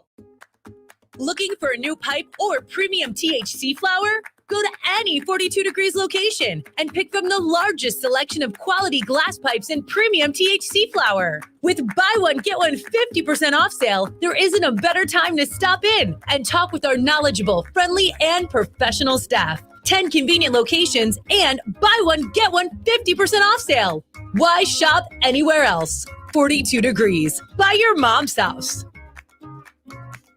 Omaha Maverick Hockey is the hottest ticket in town and is fifth in the country in attendance. NCHC play is heating up as Minnesota Duluth, Colorado College, and North Dakota enter the intimidating confines of Baxter Arena. Also, Maverick men's basketball is in fourth place in the Summit League and making a run at the league title as they take on second place St. Thomas and first place South Dakota State. Let's pack the Baxter. Get your tickets now by calling the box office at 402-554-MAVS or at omavs.com/tics. Prescriptions require an online consultation with a healthcare provider who will determine if appropriate. Restrictions apply. See website for details and important safety information. Subscription required. Price varies based on product and subscription plan. If you're having problems in the bedroom, talking about it is the last thing you want to do. Same goes for hair loss, anxiety, or even depression. That's where HIMS comes in.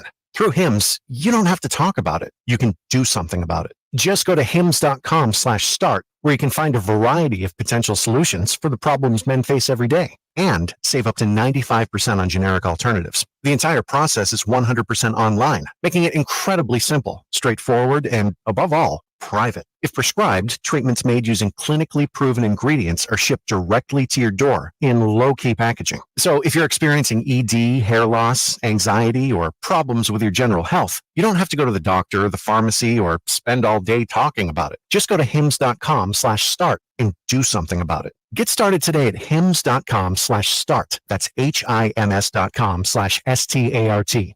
Here comes the money. Here we go. Money talk. Here comes the money. Allan Bell, the AB3, on the Connor Happer Show on 1620 The Zone. All right. We're joined now on the 42 Degrees, the Source Hotline, by our good friend, Allan Bell. AB, good morning. Hello, how are you? Good morning, sir. Doing fantastic. You all right? Yes, doing very good. Hey, before we get into the football, you as a man who has food takes aplenty, yep. What were you thinking when you saw the guy at the Lions game with the giant 3-foot-tall sandwich? Oh, first off, this guy knows exactly what he's doing. He was living life, all right? I mean, he had figured it all out, my man, at the playoff game. He's got a sandwich larger than most dogs and small children. I respected it. I respected it so much. So then we did a bit of a deep dive into this, and apparently he gets it every game, and this is the first time he's been photographed. It costs $250, and it's supposed to feed 10 people. And the guy was like, nope, I'm just taking this to myself, and I'm going to go sit at my seat with it. If you want some, you can go ahead and pick it off the top, but you're going to have to come through me. You know what? I respect it even more now. I didn't know the price, but I was about to ask you. I mean, I know that thing was at least 3 digits. Now that it's $200-something, and then he gets it every time. I mean, you know what? Life is all about finding the little things that you like. And this man has found it. I would love to buy him one day. Oh yes, that's a great one. Don't mess with dudes, and I don't know if it's a superstition, but just routines, man. Like the guy gets $250 sandwich every week, then just let him be at peace. Yeah, let him be. All right, that's his game day tradition. You're exactly right. We don't mess with superstitions at all. And you know what?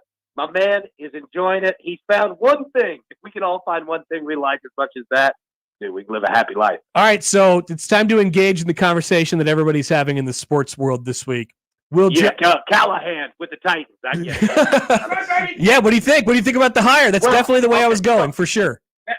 So like I was going to ask you guys, like, how should everyone in Nashville and in Tennessee feel about the Callahan family? Because I assume Dad's coming too, right? Well, so it's a couple different things. First of all, I would say that letting go and parting ways with Mike Vrabel for that is probably not the greatest look in the world, but it's frightening. Yeah, yeah, it is. Yeah, keep going. And he's just out there chilling.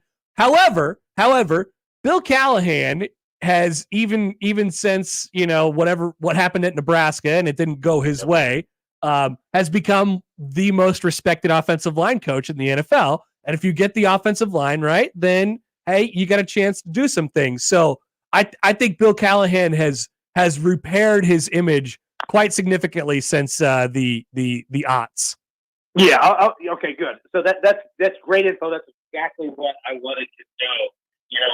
where he stood. And he reminds me of like Mike Munchak, right? Like, when the Titans had Munchak as just an O-line coach, it was awesome. Yeah. They're like, all right, that position group is good. We don't have to worry about that. If Papa Callahan comes, and if he's listening right now, which we all know that he is, let me just tell you, sir, you have your hands full with a problem that is going to need to be fixed. So, yeah. We'll see, though. That's just my point. Hey, if we were handicapping the odds of Bill Callahan listening to Nebraska Sports Talk Radio, it would be the longest it would be like John Cougar Mellencamp winning the Oscar, like Kevin from The Office said. Hey, you know what? You never know. You always take those odds. Anytime someone gives it to me. All right.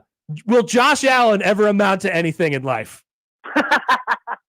I'm starting to, question it.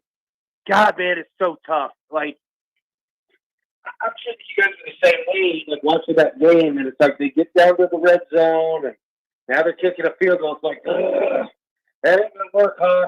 You're gonna have to score touchdowns against Mahomes. It's tough, man. I feel for Bills fans. They probably should have won that game. But you know what? The Chiefs are like Ric Flair, dude. You want to be the man, you got to beat the man. You're going to have to come take this belt off of our waist. And shout out to the Chiefs, dude. Like, they just keep going, man. They're phenomenal. They couldn't kill him, man. And you nailed it. Like, and Josh Allen, for as much as we've talked about the Bills basically every week on the show and how we're worried about them, and he's throwing all these interceptions, and what do we do with them? I mean, he has been basically spotless in the playoffs and like in his career, and they just lose to the Chiefs every single time. And there's only so much that one guy can do about that, and I don't know what the answer is for them going forward. I don't either, right? And let me also say, I thought that it sucked playing in the NBA when Michael Jordan was there. Like, it sucked. Like, you could be as good. Like, the Knicks should have been a title team, But it's like, sorry, it's not going to happen. Like, it's not going to happen. You got the best player in the league, and he's just not going to let you do it. The Chiefs just kept scoring. Like, they just kept them back. And the scary part is that the Bills got really lucky with that fumble touchback deal. Yeah, it could have been worse. It could have been. And we've touched base on the Chiefs throughout the season here, and express these concerns, and hey man, these wide receivers who aren't doing anything, in fact, they're detrimental to the team. They're going to end up really biting them in the playoffs. And all of a sudden now we haven't talked about them, and we haven't really noticed them at all. And they won on the road in the playoffs against a good Bills team who played well. And now they'll have to, they have even a taller test this week. But I guess that's just the power of Mahomes, like all part of the plan, I suppose. Well, it's even more frightening now that, like, the pressure is on you to beat the Chiefs. Like, they're playing with house money. Yeah. Like, all the pressure is on Baltimore. All of it. Right? And it's funny, me and my dad, we were watching the game, and, Kelsey scores that touchdown and does the heart thing, to Taylor Swift. And I said, I don't know about that. I could use without it. My dad just looks over, he goes, at least he's catching the damn ball. I said, you know what? You're right. That's a great point. You're exactly right. Yeah, and then we had the fun sideshow of who I'm now calling America's brother, Jason Kelsey, just enjoying his time as a retired man in the stands there, picking up little kids, chugging every beer he can find, no shirt. That was a great sideshow. I loved it.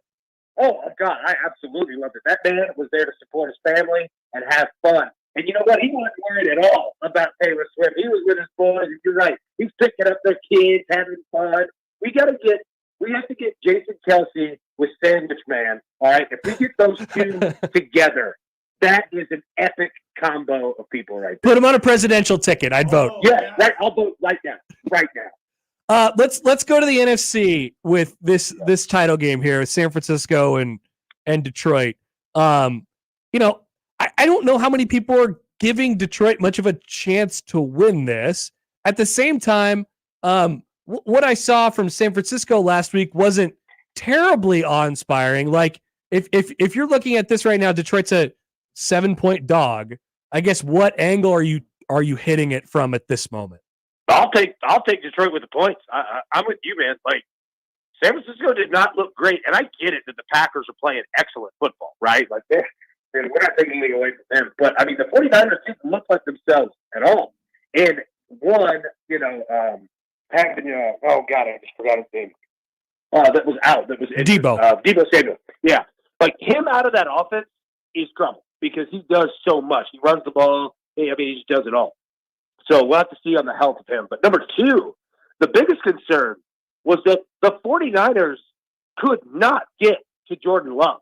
The Packers' O-line was manhandling them all day long. They're going to have to get to Jared Goff because this dude throws dimes, man, like all over the field. And they can run the ball, too. They're the most balanced team in the NFL. So, yeah, like, I'll take Detroit with the points. I'm not saying they're going to win the game. They certainly can.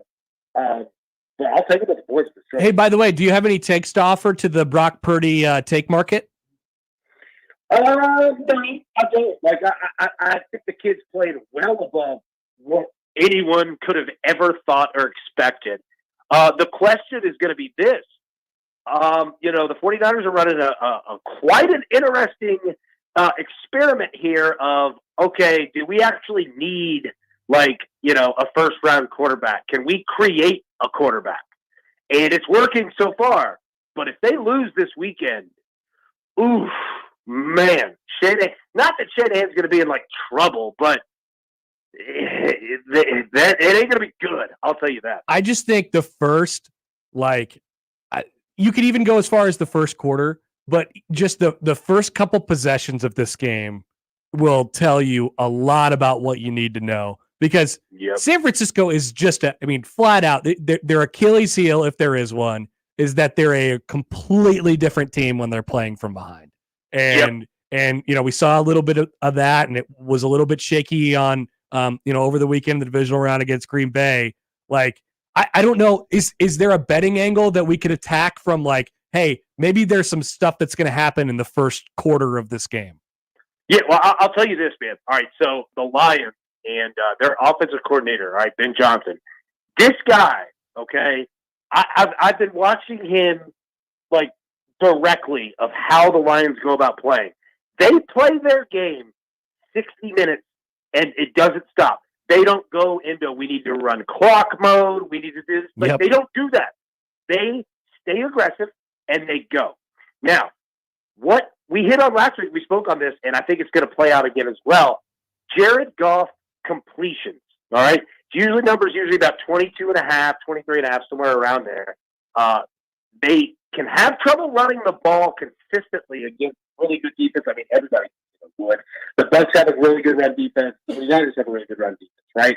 So they'll use short passing all day long. So that's a prop to look at. But, yeah, as for, the game, man, I would say, don't be afraid to play first half over. Yeah, and I usually am a first half under guy, but that smells like a pretty good one. Yeah, because I think you nailed it. I think San Francisco has to almost be Michigan. Score on your first drive and just get as many points as possible because you're right. They cannot play from behind. And Detroit will do the same thing. So I think you're right, man. First half over is the play. Over in the AFC, you sort of laid it out. Kansas City's going in with house money a little bit. Scary situation for Baltimore. A lot of pressure on them. With that being said, they completely wrecked Houston in the second half of that game. They've been dominant for quite some time now, either team 1 or 1A in the NFL at this point. How do you look at this one? And should that spread be bigger, I guess, than it is right now with Kansas City plus 3.5? Should it be more points than that? It's scary, right? Books are like, dear God, we can't keep giving the Chiefs points. Yeah. You know what I mean? Because they just, dude, they're just killers with it. I think the spread is market efficient. I think it's right on. What I would look at is the Ravens' best plan of attack is keeping the Chiefs off the field. Just have as long of drives as you possibly can. That's what Buffalo did. Yeah, exactly. Even if they end in field goal, if you're just 3, just keep doing it, right? I think Justin Tucker field goals over 1.5 is an amazing prop bet this week. I think Lamar Jackson rushing attempts That number is generally about 8.5, 9.5. It is a good play. I think Lamar Jackson completion is a solid play as well. They're going to do everything they can to keep Mahomes off the field. Now, easier said than done, though. And I'm fascinated what Spags does. Like, do you bring a bunch of pressure on Lamar, or do you just kind of, sit back and force him to make a mistake? That chess match is going to be fascinating on both sides. Yeah, I can't wait till both of them. They should both be really good this weekend, as they usually are. Conference championship weekend in the NFL. AB, great stuff as always, my friend. Great to chat, and we'll talk to you next week when we have our Super Bowl all set up. Man, I can't wait. I'll keep you guys up on Callahan notice. We're going to get a week-by-week breakdown. I appreciate it, guys. Yeah. Appreciate it, man. Thank you. That's Allan Bell of the AB3. You can check him out on YouTube there, delivering great stuff every single day. Maybe it's just return of Billy C. Football team. Hey, Dad, you want to come help me out? Is that you gotta have to do like tiny Billy C? Hey, Dad, you want to come help me out? Okay, help me out. Football. I love football. Yeah, doesn't quite work the same, huh? No. Yeah, sure, son. I'll help you out. All right, we'll come back. We have the news when we return on 1620 The Zone. Previously on Unsportsmanlike Conduct. Will this be a tainted championship? In my opinion, it will be, yes. The fact that you had a coach literally sit out 6 games this year, this type of a scandal actually affected the play on the field to some degree. To what degree, we don't know. This scandal has to do with affecting the outcome on the field. Unsportsmanlike Conduct with John Bishop and Josh Peterson. Weekdays 2 to 6 on 1620 The Zone. Your Omaha area forecast from the Godfather's Pizza Weather Center and KETV News Watch 7 on 1620 The Zone. It's a chilly and damp Tuesday afternoon and evening with temperatures ranging in the mid-30s, melting some snow, giving way to some wet roadways. Some of us could see some wintry precipitation, but most of us clear through the afternoon and evening. I'm meteorologist Luke Vickery, KETV News Watch 7. Email any of our shows anytime into the Equitable Bank inbox. At Equitable, we take banking personally. For me, John at 1620thezone.com. The Equitable Bank inbox from 1620 The Zone. If you're hiring, it can feel like you're trying to find a needle in a haystack. You can hope the right person comes along, or you can just use ZipRecruiter. And now you can try it for free at ZipRecruiter.com/radio. In fact, ZipRecruiter has helped a lot of business owners find their needle in a haystack, like Marco, president of operations at Telly Tires and Auto Centers. Because Telly Tires has grown a lot in the last few years, Marco needed to hire everyone from a receptionist to a store manager to a head mechanic. ZipRecruiter helps me find all the right people, even the most difficult jobs to fill. ZipRecruiter helps me keep my business running. Take it from Marco and millions of other businesses who've used ZipRecruiter. ZipRecruiter can help you find the needle in the haystack. See why 4 out of 5 employers who post a job on ZipRecruiter get a quality candidate within the first day. And right now, you can try ZipRecruiter for free. That's right, free at ZipRecruiter.com/radio. That's ZipRecruiter.com/RADIO. ZipRecruiter.com/radio. ZipRecruiter, the smartest way to hire. At Churco, Chef Dave blends the distinctive food of Northern Italy with the melting pot of American cuisine to bring a unique fusion of style and flavors to West Omaha. From fresh pastas handcrafted daily to house-dry aged steaks, focaccia bread baked daily. Churco is perfect for date night or any night. Churco features crafted unique cocktails, an extensive Italian and American wine list, and a robust happy hour Tuesday through Sundays. Churco, located at 192nd and Q and CIRCOOmaha.com.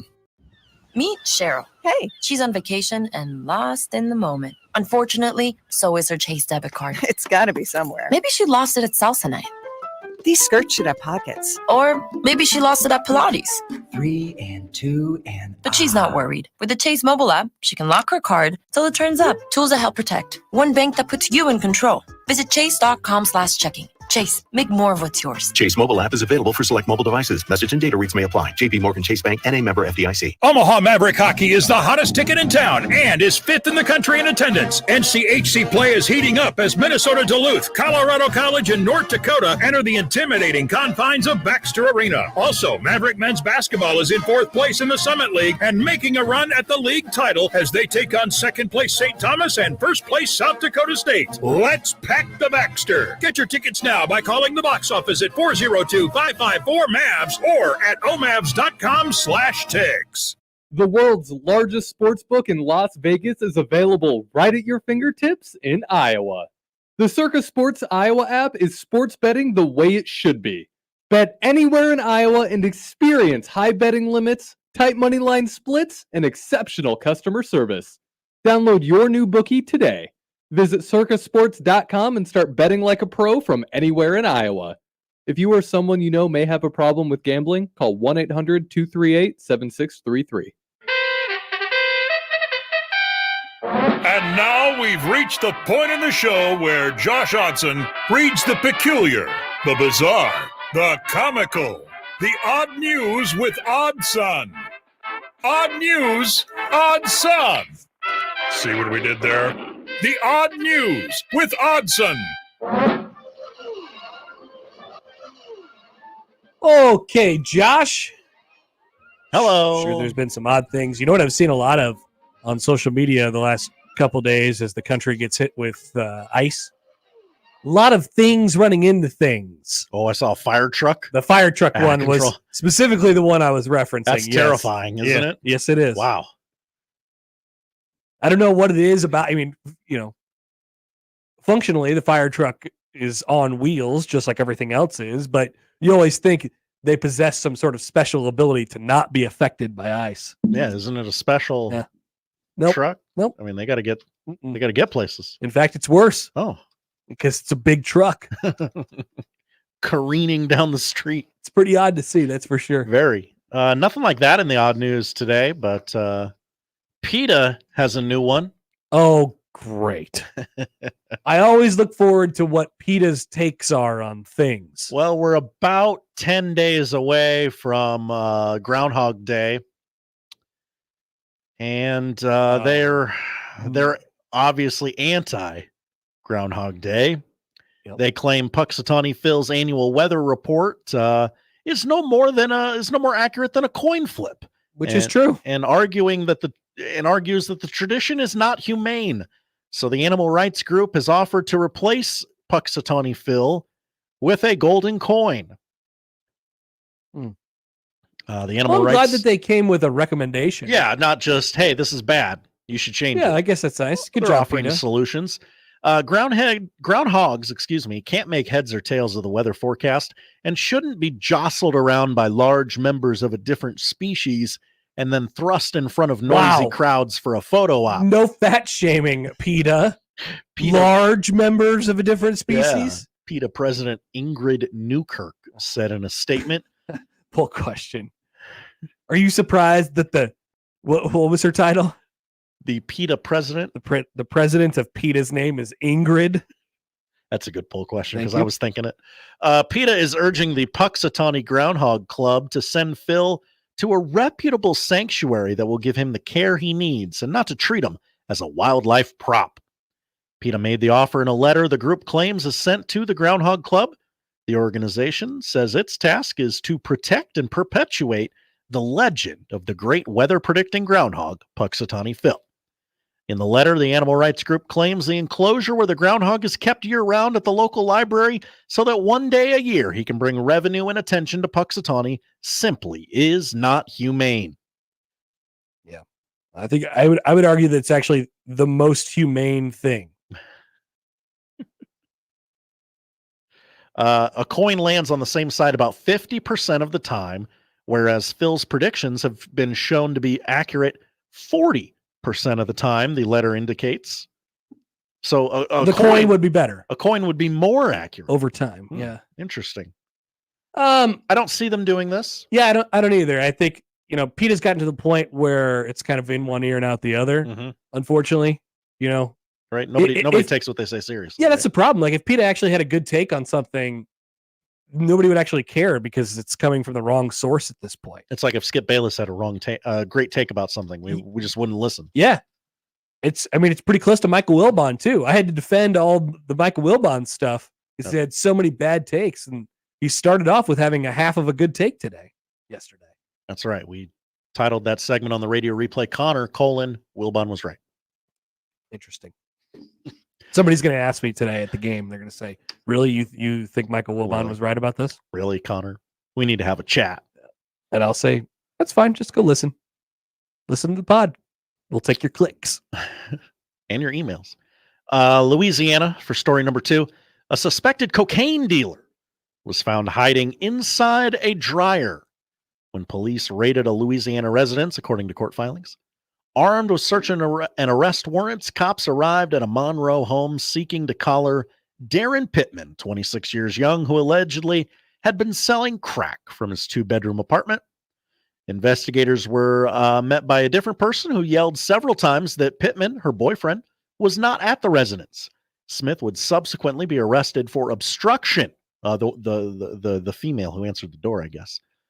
Chad Johnson, not that one, 18 years young, was also busted when he fought with police after arguing the validity of the search warrant. They searched the apartment and initially could not find Darren Pittman. When a second search found him contorting himself in the dryer. In the dryer. In the dryer. That's a pretty unique hiding spot. Yeah, it's a really good hide and seek spot. I always thought about it. I always considered it as a kid, and then I thought better of it. So, I mean, this is a fully grown adult male. It's pretty impressive. Must be a pretty big dryer. Court filings do not detail Pittman's height or weight or the size of the dryer, unfortunately. It's got to be big, and he's got to be small. Right? There's just no way. Well, I mean, he's doing crack, so he's probably not a fatty. Okay. But he's got to be short, too. Yeah. That's just a lot of body to get in there. And you got to bend it in such a way that... What was your go-to hiding spot, hide and go seek? Great question. After you figured out that like under the bed wasn't going to work for you anymore. I liked, we usually played outside. I'd go side of the house. That's a good one. Yeah. Yeah. Outside hide and seek is always fun. I would never be one of we had a neighborhood full of people who loved to climb trees. I wasn't a tree climber. I wasn't either. So I had to find a better way. And really, I think what I established was, and the book was out on me at some point. This is both for inside hide and seek and outside hide and seek. That I was kind of I was a pretty good hide in plain sight guy. Oh, like a place where you expect so much that you don't even bother checking because I follow. Who would do that? Mm-hmm. Like that, I'm trying to play the mind game a little bit. I'm kind of calling your bluff a little bit. That's what I'd go with. Wasn't that creative of a hider? Heady play. Yeah, it worked with varying results. We go to Wisconsin for story number 3. A woman made an unexpected stop outside a McDonald's when she realized she was in labor. Oh. She eventually gave birth to her baby boy right there in the parking lot. Congratulations. And named the baby McFlurry. Oh, dude, that's awesome. That's so sweet. Annalisa Beck, a mother from Muskego, that sounds like a country song, started going into labor late at night before waking up her husband when she started to feel more pain. When she was en route to the hospital, she suddenly realized her baby was coming a lot sooner than anticipated. Now. I told my husband, no, it's happening right now. We need to pull over. They pulled over to the closest location, which happened to be a McDonald's parking lot. The mother, soon to be grandma, was following the car. Oh, okay. And she pulled up alongside them. We're just driving past, and it was the best place to pull over, grandma told a local TV station.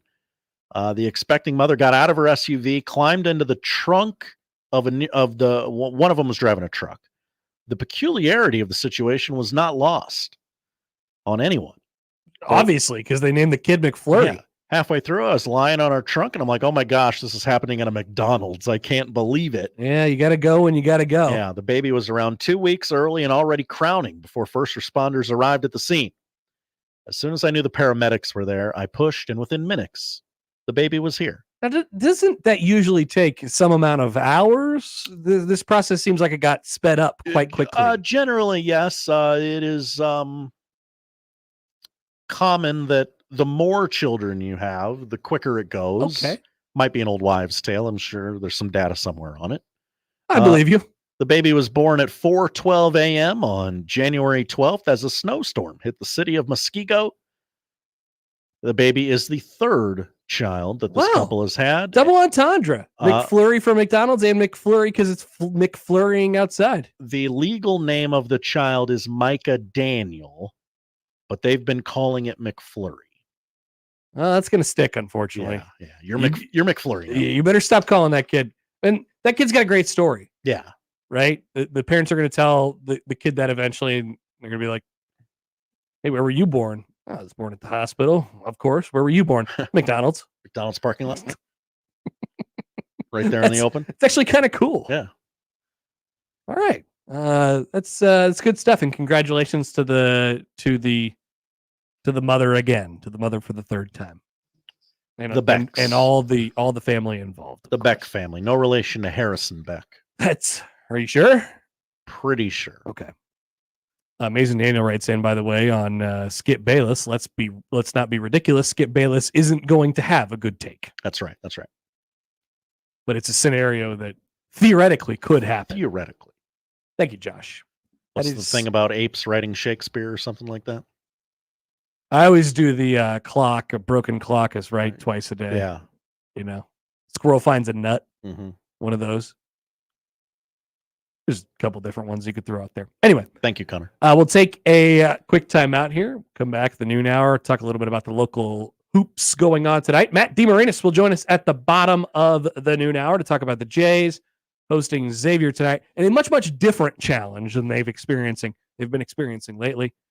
All to come in the noon hour, the Connor Happer Show on 1620 The Zone. But speaking of Blue Jay basketball, this Saturday they host DePaul in the annual Pink Out game, and so on Friday it's time for our annual Pink Out broadcast from the Hope Lodge, American Cancer Society's Hope Lodge, this Friday, January 26th from 10 a.m. to 6 p.m. You and I, Josh, and Josh, John, and Nick will all be there 10 to 6. Please stop by, donate paper towels, Kleenex, gift cards, or cash to benefit the patients that are staying at the Hope Lodge and, of course, their families as well. What a fantastic resource for cancer patients and their families. It's a great cause to be involved with. You can get all the info. You can find ways to donate online, or you could stop by on Friday during the Pink Out broadcast. If you want to find those ways to donate online, head to our website, 1620thezone.com. For the Jays, the Huskers, and even you Jayskers, we are 1620 The Zone. Creighton Sports Update. Hey, Blue Jay fans, it's basketball season here at Creighton, so get your tickets and come out and support your Blue Jays. For tickets, go to Ticketmaster.com, go Creighton.com/tickets, or visit the ticket office located at Ryan Athletic Center. And that's your Creighton Sports Update. 1620 The Zone proudly supports Creighton Athletic. Quick, the quicker picker-upper. Bounty picks up spills quicker, and each sheet is 2 times more absorbent, so you can use less than the leading ordinary brand. So you can get back to your night. Bounty, the quicker picker-upper. School sports are played by humans, coached by humans, and officiated by humans. So the next time you're sitting in the stands at a school athletic event, please remember this and maintain your humanity, especially when it comes to judging and critiquing athletes, coaches, and officials. Please show your fellow humans some respect. They'll appreciate your empathy. This message presented by the NSAA and the Nebraska State Interscholastic Athletic Administrators Association. When it comes to making plans, you are the best. What about those round trips that you plan in advance, which are perfect on your way there and perfect on your way back? Or those meetings with friends for which you make a group chat 3 months before so that nobody or anything is missing? Or your daughter's first birthday party. You planned it with such dedication that instead of the first, it felt like our quinces. The same way you plan each detail for those moments.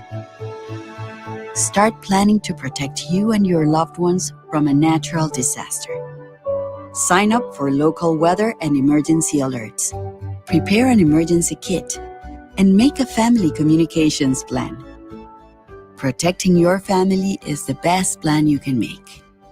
Get started at ready.gov/plan. brought to you by FEMA and the Ad Council. Cards issued by Sutton Bank and Celtic Bank, members of FDIC. Terms and conditions apply. Are you the decision maker in your company? Do you want more control over your business spending? Meet Ramp, the only corporate card and spend management platform designed to save you time and money. Ramp offers unlimited corporate cards with spend controls you can customize to stop wasteful spending before it happens. Ramp makes expense reports a breeze by automatically collecting receipts and matching them to the right transaction. You'll close your books in hours instead of days. Ramp allows you to see all of your company spend in one place, so you can make quick, informed decisions about your business finances. Plus, Ramp will share insights based on your spending to help you cut costs. Over 15,000 businesses have added up to 5% to their bottom line with Ramp. You can be one of them. If you're a decision maker, adding Ramp could be one of the best decisions you've ever made. And now get $250 when you join Ramp. Just go to ramp.com/sports. Ramp.com/sports. ramp.com/sports. Tickets for less. Best seats, best prices, no service fees. Shop ticketsforless.com. KOZN Bellevue, Omaha, Council Bluffs. This is 1620 The Zone.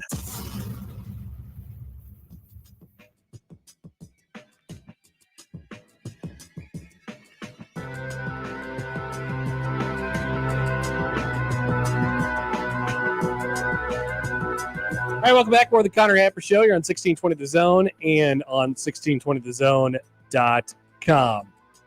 Some reporting in the NFL today from Mike Garafolo on a show called The Insiders on NFL Plus.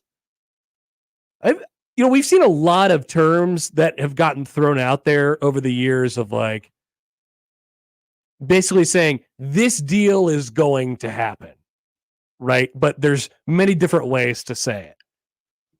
I was on the phone. Did you call Mike Garafolo? Mike Garafolo? Yeah. Isn't that how they say it? I thought it was Garofalo. I'm pretty sure when they introduce him on TV, they always say Mike Garafolo. Oh, okay. Am I wrong? No, I have no idea. Why did you think it was Garofalo? Because of Garoppolo? Maybe. Have you heard it said Garofalo? No, I just looking at it. No, because I've heard it before. Okay. I'm pretty sure it's Mike Garafolo. Okay. Now you're making me wonder about this, Josh. I apologize. By the way, before we get to the report that Mike Garafolo or Garofalo had, I forgot where I saw this. Maybe it's like a Barstool thing or something like that. Anyway, I saw some ad for a show that is called something along the lines of pronunciate, like you have to pronounce things. Oh, like the really? game is that you have to pronounce things. Oh. And it like randomly flashed through my thing this morning. I was like, whoa, that looks awesome. And then I just scrolled through it. I am incredibly interested. You want to be a contestant? I think us in the broadcasting industry would be quite good. Finally, one for us. Maybe not Stephen M. Sipple, but some people would be good at this. Anyway, Mike Garafolo. Pineapple. You said that word right. My understanding, quote, is that this is an extremely strong offer that they have made to him financially, talking about Jim Harbaugh and the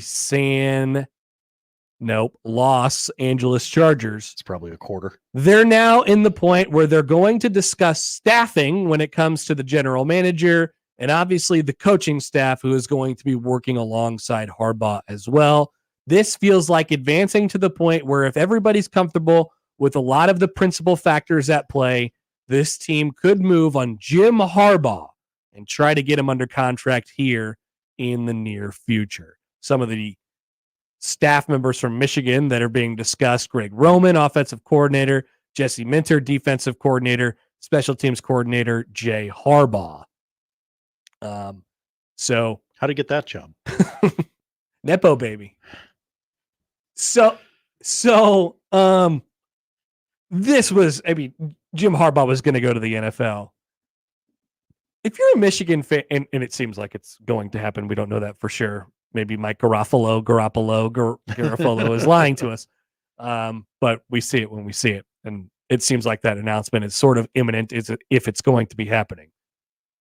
But if you're a Michigan fan, before we take a phone call here. How do you feel about just the way all this went down? Is it just wipe your hands, national championship, I'm good? Because that's a program that's very proud. They're going to feel a little spurned. They think a lot of themselves at Michigan. Like, I'll give you this. Like, when the Royals won a championship, when the Royals won the World Series, it took me a couple years, but I did eventually get to the point, and they were okay the year after that. Like, they were still in contention mode the year after that. In 2016, they ended up going 500. But like, it settled in after a year. I was like, wow, that was really probably it. That was really probably it for my life. And, then the players started to leave, and there goes Hosmer, and there goes Kane, and there goes Moustakis, and, Salvi's still around, and everybody else is sort of gone. And I never really got mad at anybody because I was like, that was super fun. I enjoyed the championship. I appreciate you. Go get paid. Do the rest of your career. We'll see you on the other side. We'll see you at the pearly gates. And I was good with it. I made peace with it. But I'm a Royals fan. That's the Kansas City Royals. Yeah. This is Michigan football. And Jim Harbaugh, while being a Michigan man, from my perspective, has really done nothing but toy with them over the last couple seasons of flirtation with NFL franchises. And now finally he is going to leave, it seems. And it also seems that he's going to take the majority of his staff with him, or at least the good ones, leaving Michigan in a very precarious position. Now, they're still going to be really talented, but we are now past the coaching cycle. Whenever he was going to leave, he was probably going to leave him high and dry just because of the way that the NFL season ends and the timing of all of it. But I don't know. I would feel a little bit of, I would not feel the best about it. I'd not be like, thank you, Jim. We love you. Go do whatever you want. And we'll see you when you come back for Old Timers Day in a couple of years. Like, I don't think that'd be my point of view today if I was a Michigan fan. They're not going to react this way, but this is how they should be reacting. Hey, you flirted with the NFL the last 2 or 3 seasons. Thanks for hanging on and winning a title before you left. Now they're not going to react that way. See, I would take that same thing and just flip it the other way. I'd just be like, why are you flirting with the NFL so much? If you want to go, just go, bro. I would throw a bro in there to really stick the point home too. Really mess with them. Yeah. Bro. That'll show them. You just get the sense that whole time while he was under the guise of being a Michigan man, that, and you have all the stuff that went on at Michigan and how they all did it this year. And then the players love him. But the fan base and the community wants to feel some sort of connection to him. And aside from him being a Michigan man, I just don't know if that ever really existed. It was more like, yeah, we'll go along for this title run. Sick. I'm on board for it. But, like you compare it to what Matt Rule's doing here, like he is engaged in the community and he is here.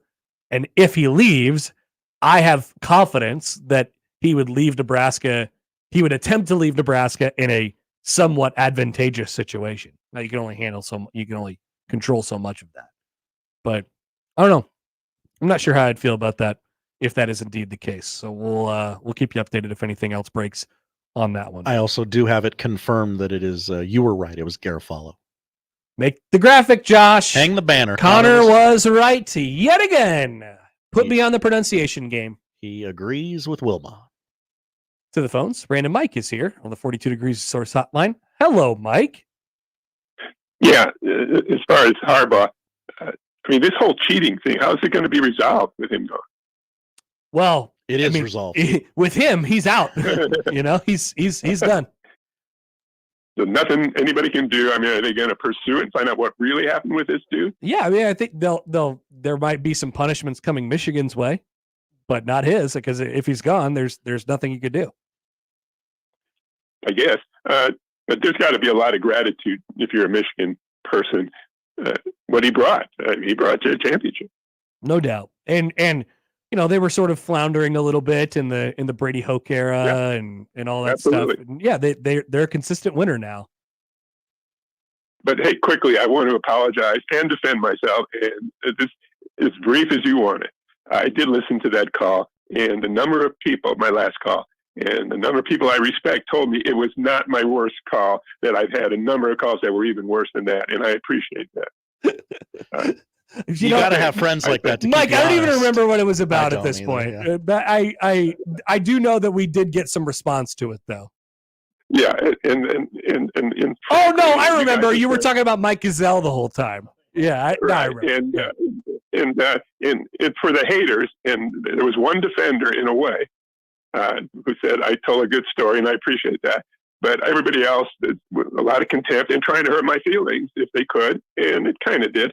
But here's the thing. To the haters, I have a humble suggestion, and I think some of them will follow this because they want to be fair in their own way. Check the YouTube of that call and see Connor's reaction when I finally divulged what my sources had told me. And Josh, you're right. It was a long walk. And I was kind of like, if you ever saw Jimmy Stewart on The Tonight Show, an old Jimmy Stewart telling stories, and Johnny loved it. They would take forever because he was stammering, and he stuttered. And Jimmy Stewart, the legendary actor, and I was kind of doing that. And part of it's I'm getting old and things are slowing down. But Connor's reaction was, he was laughing uproariously, hysterically. You thought your reaction was, you thought it like that. You thought it was really funny. And that's why I did it in the first place, because somehow the notion of him finally hiring the new coordinators and that it would be his other son, or even better yet, his other two sons, every time I thought of that, I broke out laughing, and I wanted to pass it out. Now, this business about my Iowa sources and stuff and the Gasell thing, there was a mixture of truth and exaggeration or even outright lies. No doubt about that. And it's important to take responsibility for that. And the person responsible is none other than my dad. And he's been gone a number of years now, but he was a good man and even a great man. He was the rock of our family. But if you were in conversation with him about, just anything, you didn't know if he was telling the truth or not. He liked to BS, and he was really good at it. I mean, I'm sure you know people, and you don't know if they're serious or not when they're talking, because they make stuff up. Definitely. And he was that way. And I honestly believe, and I'm not adopted, and he was good with numbers, and he played the piano. He had certain talents, and I have them, but not as good as he is. What's that expression? Return to the mean. And I make up stuff a lot. Just like if it wasn't for him, I don't think I would have made that part up about my Iowa sources telling me that. But the thing about Gasell was almost totally true. And you can confirm part of this by looking at the South Sioux City schedule when they played Ralston, when Gasell was at South Sioux. And at that same time, they played Ralston at Ralston. So it was in this, metro area. At the same time, there was a Nebraska men's game going on. And we went to Ralston and, screw the men's team, because it was more fun watching Gasell play, even if it was a Class B, game against an inferior team. And there were a couple times where we did that. And part of it was Nebraska, as you know, just hasn't been that good. Chattel wrote a great article about about Danny Nee coming back. Did you catch that? I did. And then I talked to Tom yesterday at practice. He said he very much enjoyed the weekend, just telling stories with Danny Nee and company. Yeah, but him and Lee, toward the end there, were pushing hard for a coaching change. Yep. And he acknowledged that. But I thought it was a great column, and I didn't know he had lunch with Al McGuire and Nee together. Wouldn't that be great to know what was said during that? The stories are ridiculous. Yeah. Yeah. So when you said at the end of my call afterwards, say, well, what's true and what's not? That's a very legitimate question.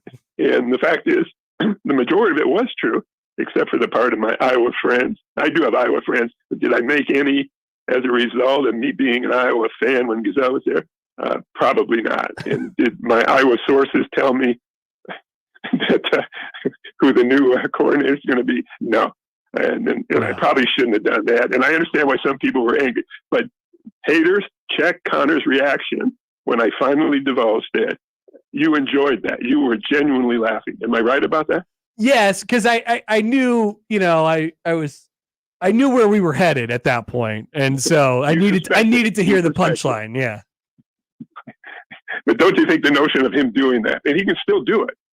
He can announce and maybe wait till April 1st, He might have to at this point. I have no idea what that guy's going to do. Nobody wants that job.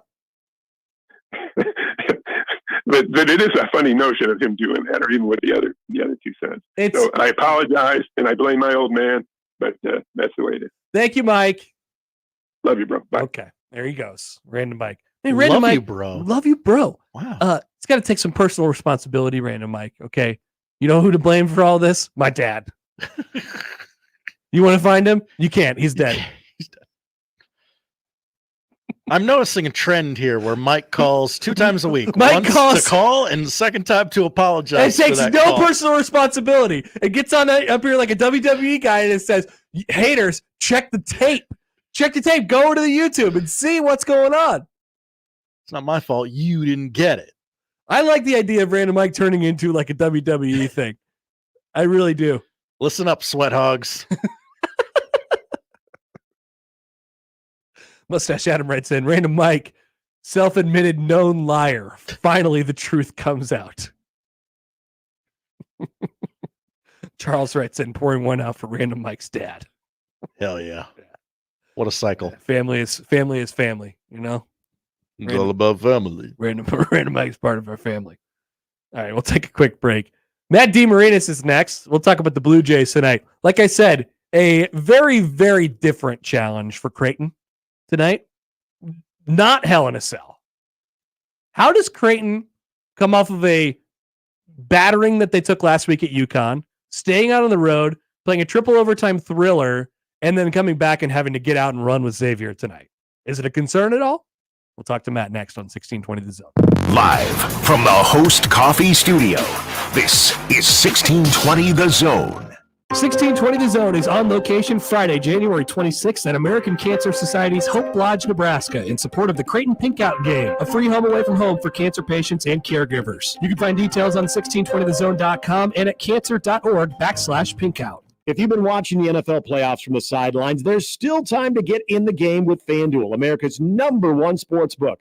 New customers bet this Sunday's conference championship games with $150 in bonus bets guaranteed when you place your first $5 bet. FanDuel has so many ways to pick up a W, whether we're talking Niners, Lions, or Chiefs, Ravens. You've got also anytime scores. Love the prop of the plus 150 anytime score 4-1 David Montgomery. That and much more. Visit FanDuel.com. Use the promo code ZONE. That's FanDuel.com/zone. Make every moment more with FanDuel, an official sportsbook partner of the NFL. 21 plus and present in Iowa. First online real money wager only. $10 first deposit required. Bonus issued as non-withdrawable bonus bets that expire 7 days after receipt. Restrictions apply. See terms at sportsbook.fanduel.com. Gambling problem? Call 1-800-BETS-OFF. This is a sale so hot, Standard Heating and Air can only do it once a year. Right now, buy a Carrier air conditioner from Standard Heating and Air and get a free furnace. Now, that's a hot deal. StandardAC.com, where we do the things we do. Carry drink. Quick, the quicker picker-upper. Bounty picks up spills quicker. And each sheet is 2 times more absorbent, so you can use less than the leading ordinary brand. So, you can get back to your night. Bounty, the quicker picker-upper. I always wanted to learn Spanish, but I never thought I'd have the time. Then I discovered Babbel. Babbel's lessons are fun. They only take like 10 or 15 minutes, and in 3 weeks, presto, you're starting to speak another language, like magic. I love that Babbel's lessons aren't just robots talking. They're voiced by native speakers, so you get the pronunciation just right. If you want to learn a language, there's no faster, easier, better way than Babbel. Babbel. Babbel. Go to Babbel.com and start learning a new language today. That's BABBEL.com. Prescriptions require an online consultation with a healthcare provider who will determine if appropriate. Restrictions apply. See website for details and important safety information. Subscription required. Price varies based on product and subscription plan. If you're having problems in the bedroom, talking about it is the last thing you want to do. Same goes for hair loss, anxiety, or even depression.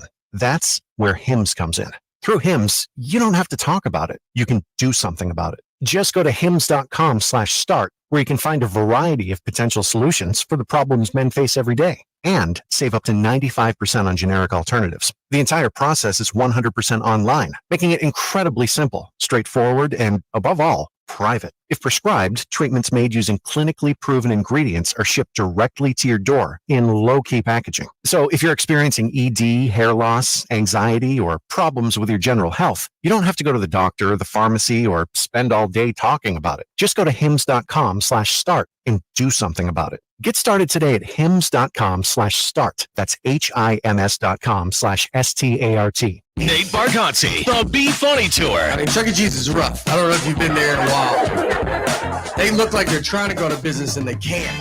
All new material. They filed for bankruptcy and they're still open. They called Blockbuster and they're like, how do you get out? We want out. Nate Bargatze, Saturday, June 29th, CHI Health Center. Tickets available at Ticketmaster.com. Produced by Outback Presents. Don't miss Nate Bargatze, the Be Funny Tour.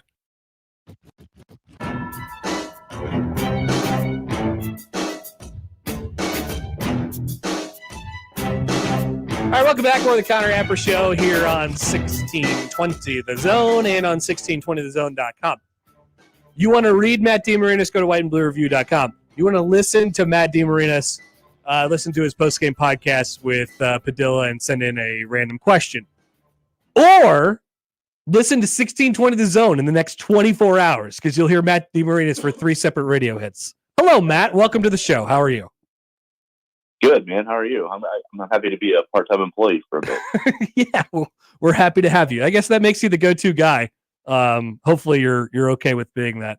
Hey, yeah, I'll try to perform up to those standards. I know this was the big point of discussion yesterday at the media roundup with Creighton as they get ready for Xavier tonight. Is there any concern about the legs coming off of the battering last week at UConn and then the triple overtime, and now you have to get out and run with Xavier tonight in Omaha? Yeah, I guess we're going to find out, right? I've been thinking the last, 36 hours or so, trying to figure out if I think it's more advantageous for Creighton to have a game that's more up and down and free flowing like this Xavier game will be, or if it would be easier for them to have another rock fight where you're guarding for 30 seconds at a time, So I don't know if I have a theory on that. I'm trending towards the free-flowing bit being more advantageous just because there's a lot of muscle memory involved with that. And yeah, they kind of, put the fatigue behind them a little bit easier in a game that's more up and down like this one seems to be on paper. So that's where I'm at right now. I think they'll be fine. I think the more this game gets up and down early, the better they'll settle in, as opposed to if it were grind out possessions. You could probably maybe see the legs being a little bit more heavy before the adrenaline kicks in. Well, and it's still after all, even though they've gone through pretty much nonstop mud fights, rock fights, whatever you want to call them now, like it's still a style that suits them after all. But with that being said, in order for it to suit them, they'll have to make shots. Like you said, muscle memory is a big part of this, but you also have to make shots if you're going to be playing in a game like this. What happened in the really was, I guess, the second half and then in overtimes against Seton Hall. Creighton's offense really looked a lot more comfortable over the weekend against Seton Hall than it did against UConn. I guess what was the difference? I obviously, trying to disregard the opponents and what they were doing to you to a certain extent. Like, what was different about Creighton when you go from Wednesday to Saturday? I think a big thing for them offensively was I just felt like they attacked Seton Hall in a more diverse manner than they attacked UConn. And I think that just made Seton Hall paranoid about everything that was happening on the floor and allowed for them to take advantage of a lot of breakdowns. Because I think, they didn't start out the game shooting the ball well from three, but they started out the game establishing Kalkbrenner inside, right? So that obviously gets Seton Hall kind of looking in different directions because your basic principles defensively are to try to stay between ball and man and make sure you see both. So when the ball's going inside, as opposed to just, moving in and out on the perimeter and just playing the ball screen game, it's harder for Seton Hall to kind of keep their head on a swivel and keep track of everything that's going on around them. And I think you saw in the second half and in overtimes, Creighton was getting a lot more wide open shots on the perimeter. Mm-hmm. And I think that was a byproduct of Seton Hall just having to panic to make sure they have Kalkbrenner checked up. And I think that also, the fact that they established Kalkbrenner in traditional post-up situations early in the game allowed him to score on the move more often as the game went on as well, because then Seton Hall was kind of more aware of where he was on the floor and trying to stay attached to him, and he was able to counter with those flip screens off in the pick and roll.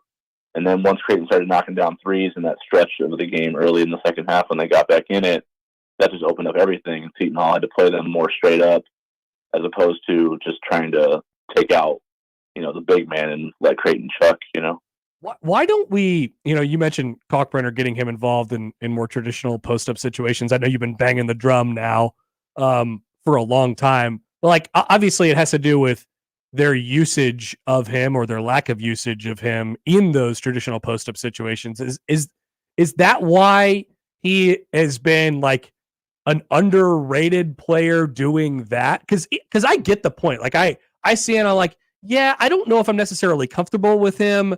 All just being the traditional big that stands down there and the ball's going up pretty much no matter what. But the stats would completely disagree with me on that. He's as an offensive threat, he's become completely underrated at this point. Why do you think that is? Yeah, I don't think there's any one particular reason. I think the aesthetic of the way he plays in the post is probably doesn't blow you away, right? Because he doesn't have a lot of quick twitch to his game. It's a lot of methodical, timing type moves. And the things that are more impressive with him are when he gets going on the move or when he gets the lob game going. So that's where I love him. That's where I want to see him. I think that's where a lot of people love him. Because those are kind of he's proven that he can finish those at an 80% clip. But I don't know, the numbers don't lie. He's finishing in the post in traditional post-up situations better than a lot of the guys you would think that are better post offensively than he is. So I think it's something that Creighton needs to figure out consistently, because the numbers don't lie. And while you can argue that his efficiency went down against Seton Hall because of his sample size getting bigger, his impact on the game went way up. yeah, that's what I mean. The domino effect was everybody got open shots after that. Against a really good defense that tries to create turnovers and tries to limit, your ability to score on them. So it's, I don't know. There's a lot of things to it. Part of it is, he kind of gets into a situation where if he's not getting post touches, he'll just, come out, set ball screens and flip and just try to get involved that way. And he won't fight as hard in the post. Some of it is when he is fighting hard in the post, the athletic disadvantages in certain matchups on the floor don't allow Creighton to get the ball into him as easy as they could. But I think if everything, all those components are working hard to establish that part of the game, it's proven to be an effective and efficient part of Creighton's offense. And I think the domino effect of, even if he comes down to a 60% finisher in the post as opposed to where he's at right now at 65% or above, that's still effective. And like I said, the domino effect of what it opens up around the floor and the way it'll increase the impact of his gravity and make defenses have to, trim their heads for a second and lose a shooter or lose a cutter. I think it opens up a lot of things of Creighton's offense that allows them to be even more efficient than they've been so far. Matt Demarinis is with us from White and Blue Review. Creighton tonight against Xavier at 7:30. Stephen Ashworth, when is he going to get some shots to go? I feel like it's only a matter of time. We sat around yesterday at practice and watched him wipe the floor with everybody in a 3-point shooting contest. Not surprisingly, and they're not all open during the game, but I do feel like it's coming for him just without the shots going down right now. Do you feel the same way about Ashworth? Yeah, I think his floor game has been really good. He's leading the Big East in his turnover ratio right now, and I bet you the way people were thinking in November and around Thanksgiving and early December that they weren't thinking that was going to be possible at all, but here he is, you know. No doubt. Yeah, right? count me in that, man. Like I wasn't sure what Creighton was getting, and then all we knew was Nemhard, and it's a little bit different, but it's adjusted in its own way. Yeah, I think people are having a tough time adjusting to the way it looks in the comparison of Nemhard versus Ashworth. No doubt, because it does look different, but the effectiveness of it, you can't really argue that Ashworth doesn't belong on the floor. I mean, all of Creighton's best lineups are with him in it. He's hit big shots. While he hasn't hit them consistently throughout a game, they wouldn't have been up 14 against Villanova if he hadn't hit the shots he hit early in the game and made the plays that he made. They wouldn't have beat Bama if he didn't hit that clutch three and knock down both of those free throws at the end of the game. He hit the dagger over Devin Carter in the corner, tough step back. That was, a big three to put the game away against Providence when they were storming back. And he hit the big three when they were down 5 against Seton Hall in triple overtime. And he made the bucket at the end at the rim when he should have gotten fouled. Oh, you mean when he went through the Oklahoma drill? Yeah, so I mean, I'm just saying it right now off the top of my head. If you add all that stuff up, there's no way you can argue that he hasn't been a major impact player for Creighton this year. And the reason that they're sitting at 14-5 and 5-3 in Big East play, it's just at that point you're just kind of lashing onto your narrative for dear life if you refuse to acknowledge the fact that he's been extreme net positive for them in terms of getting them to the point that they're at right now. And then I think the shot making will come, because you just see the process. That's the part of sports that gets a little bit underrated is, you see the box score or you see the game and you assume that's what it is.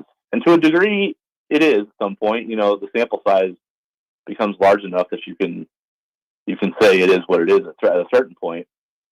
But we know his process, we know how good of a shooter he is, and we know he's knocked down big shots. So there's not really a rhyme or reason why he's 1 for 7 when he steps into it and makes a big one. It's just, and you look at his makes and misses too. That's the other thing. He's got a lot of good misses, so he's on. His footwork's good. His mechanics are good, and his process is good. It's just about the ball dropping or not. So I have faith that he's going to go off and be the shooter that he has been throughout his whole entire career, because I don't think there's anything I'm seeing in the type of shots that he's hitting and the type of shots that he's missing that would lead me to believe there's some kind of luck factor playing in one direction or the other, So I think the things that, as long as his shots are good and they're within the flow of the offense and they're online and everything looks good from a mechanical standpoint, there's nothing really to worry about. It's just a matter of shots going in or not. And when you see that, you assume that they'll drop eventually. And what's the best version of this team look like? What is it? If maybe you could even go back to a specific game now, I guess excluding the first 5 or 6 games of the year, maybe you could throw Iowa in there. But if you use a sort of definition or you use that as a litmus test for what they could be going forward, and say this is kind of the blueprint. This is how you want it to go for them. Which game is it, and what is that by description at this point in the year? That's sort of a convoluted question, but against Central Michigan, Kaufman was 7 for 7, and Mason and Isaac hit 9 for 3. Right, right. That's kind of how it's designed to look, right? Efficient inside outside threat, good defense, all that. Take maybe a snapshot of the Seton Hall game in triple overtime when they're down 88-83. I was thinking the same thing, man. Late in that game, it's been as good as it has been in a long time. Yeah, because you had Ashworth step into a rhythm three from the top of the key off of a good off-ball screen by Kalkbrenner, and he knocked that down. Then you had Trey Alexander coming off a dribble handoff and pulling up over a big and knocking it down. He hadn't done that since the Nebraska game. You have Kalkbrenner finishing at the rim and protecting the rim on the other part. So you have Kalkbrenner's impact at the rim on both sides of the floor.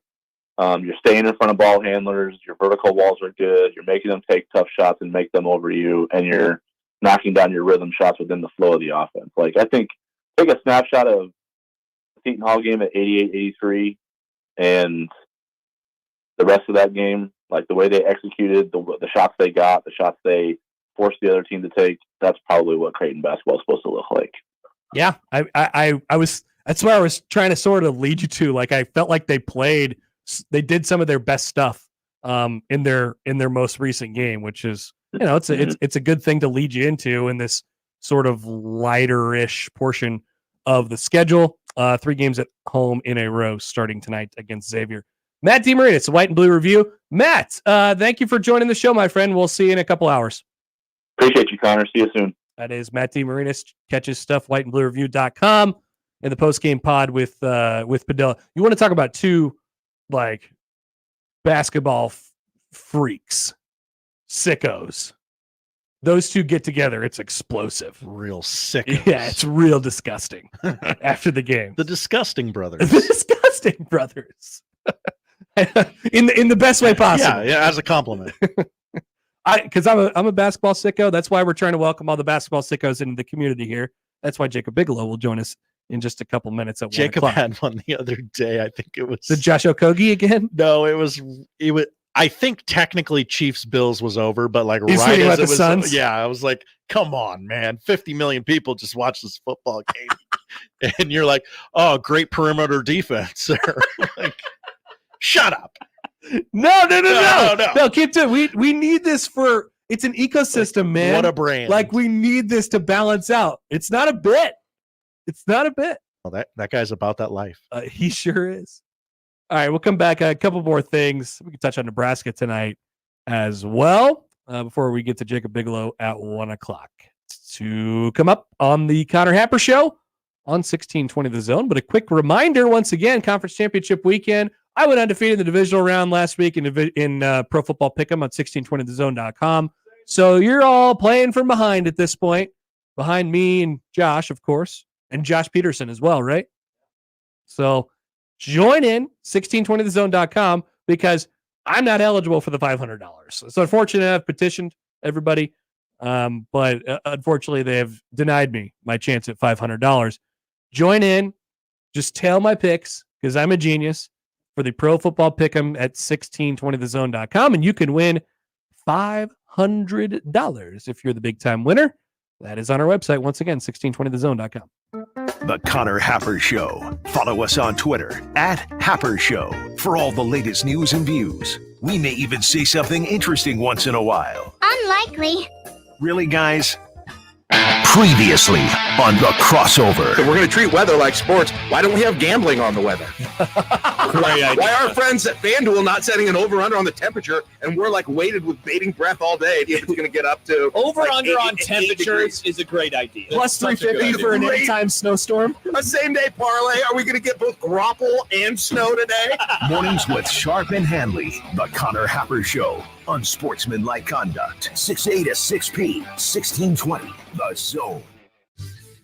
Your Omaha area forecast from the Godfather's Pizza Weather Center and KETV Newswatch 7 on 1620 The Zone.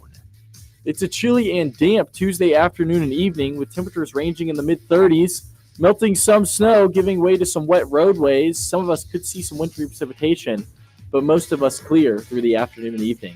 I'm meteorologist Luke Vickery, KETV Newswatch 7. More with Connor and Josh after this. We're going to have an extensive professional relationship, my man. On 1620 The Zone.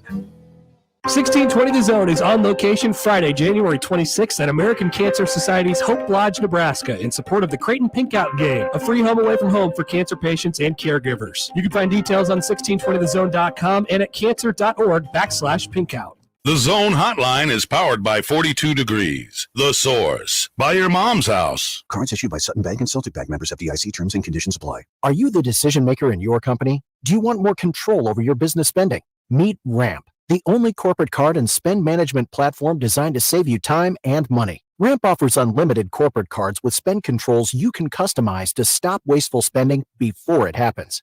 Ramp makes expense reports a breeze by automatically collecting receipts and matching them to the right transaction. You'll close your books in hours instead of days. Ramp allows you to see all of your company spend in one place, so you can make quick, informed decisions about your business finances. Plus, Ramp will share insights based on your spending to help you cut costs. Over 15,000 businesses have added up to 5% to their bottom line with Ramp. You can be one of them. If you're a decision maker, adding Ramp could be one of the best decisions you've ever made. And now get $250 when you join Ramp. Just go to ramp.com/sports. Ramp.com/sports. ramp.com/sports. Omaha Maverick Hockey is the hottest ticket in town and is fifth in the country in attendance. NCHC play is heating up as Minnesota Duluth, Colorado College, and North Dakota enter the intimidating confines of Baxter Arena. Also, Maverick men's basketball is in fourth place in the Summit League and making a run at the league title as they take on second place St. Thomas and first place South Dakota State. Let's pack the Baxter. Get your tickets now by calling the box office at 402-554-MAVS or at omavs.com/tigs. Host is roasting every morning. Host is roasting every day. Since 1972, family-owned and locally roasted Host Coffee Service has been roasting the finest coffee for businesses and restaurants. If you're ready to change to a better coffee provider, it's time for Host Coffee. Omaha's best coffee since 1972. Host Coffee is always roasting something good for you.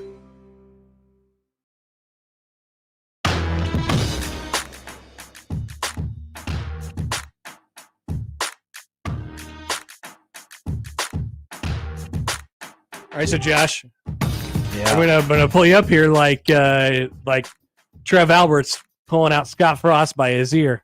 No, that's come on fine. out. That's fine. Come on out. Come on out. Come on out. If you're looking at our stream right now, the details matter, Josh. The details matter. They do. It's the little things that make up the big things. Shoot around 6:00 p.m. Correct. Got that right. Yep. Pre-game 6:30 p.m. Technically not incorrect, but not what you were talking about. Right. John's broadcast will begin at 7:00. 7. Lining up for a 7:30-ish tip-off tonight. Shout out to FS1. Josh, please apologize.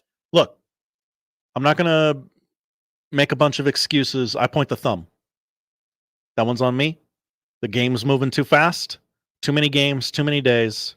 I got to slow it down. I got to work on me. I got to get back in the lab. I think you're thinking too much. You're thinking we got all these different things. We got analytics. We got, we got the gut feelings. I agree with you. I think it's moving too fast for you. Yeah. You're in the stage of like the second and third and fourth game of Heinrich Harburg. Like, remember what Matt Rule talked about the first stage of a quarterback? You just go out there and you rip it. That's what you were doing. That's what you were doing. And then you started thinking about, oh man, I got to make this throw. I got to make this read. I got to do all these things. I got to know where all these people got to go. Everybody's counting on me to get this right. Nope. So next step is back to the basics. Yep. We're going to tear it all down. We're going to build it back up, build back better. By the way, speaking of Creighton, well, I guess Creighton adjacent and sickos combined with each other. If you want a real disgusting watch, and I meant to ask Matt about this because he's the one who made me aware of this yesterday via his Twitter. If you want some real disgusting stuff, there is a 1-hour YouTuber produced documentary on Ed Cooley leaving Providence to go to Georgetown and basically various Providence fans' thoughts on the happenings and the situation in which this occurred. Oh, I bet they don't have respect for Ed Cooley. They do not have respect for Ed Cooley. Friend of the show, John Fanta, went on there and compared. So, by the way, Providence will host Georgetown for the first time since Ed Cooley left this Saturday. I don't think that's where win number 2 is coming for Georgetown.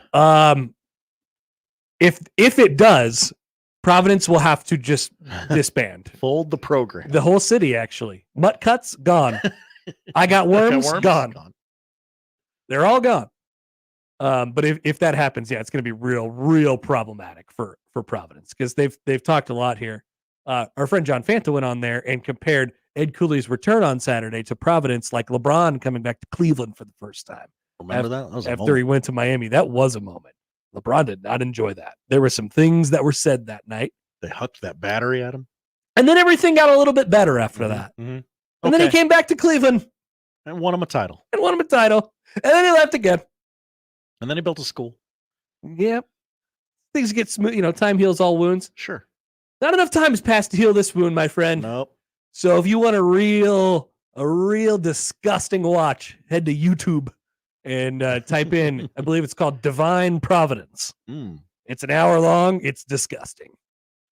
Can we share one of the quotes? I don't think that we should share anything from it. Okay, that's probably not journalistically good. We don't Nope. want to get sued. Nope. I don't think that we should share anything about it other than the basis of what it's about. Because whoever made that documentary is going to get sued. They're going to get sued. Yeah. Yeah.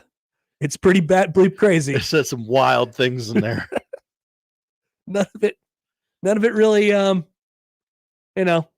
confounded anywhere. None of it really has any corroborating evidence that goes toward it. But a lot of hearsay, you might say.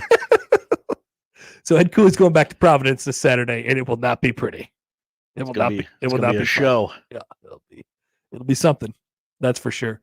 I assume that game's on TV somewhere. One could assume, yes.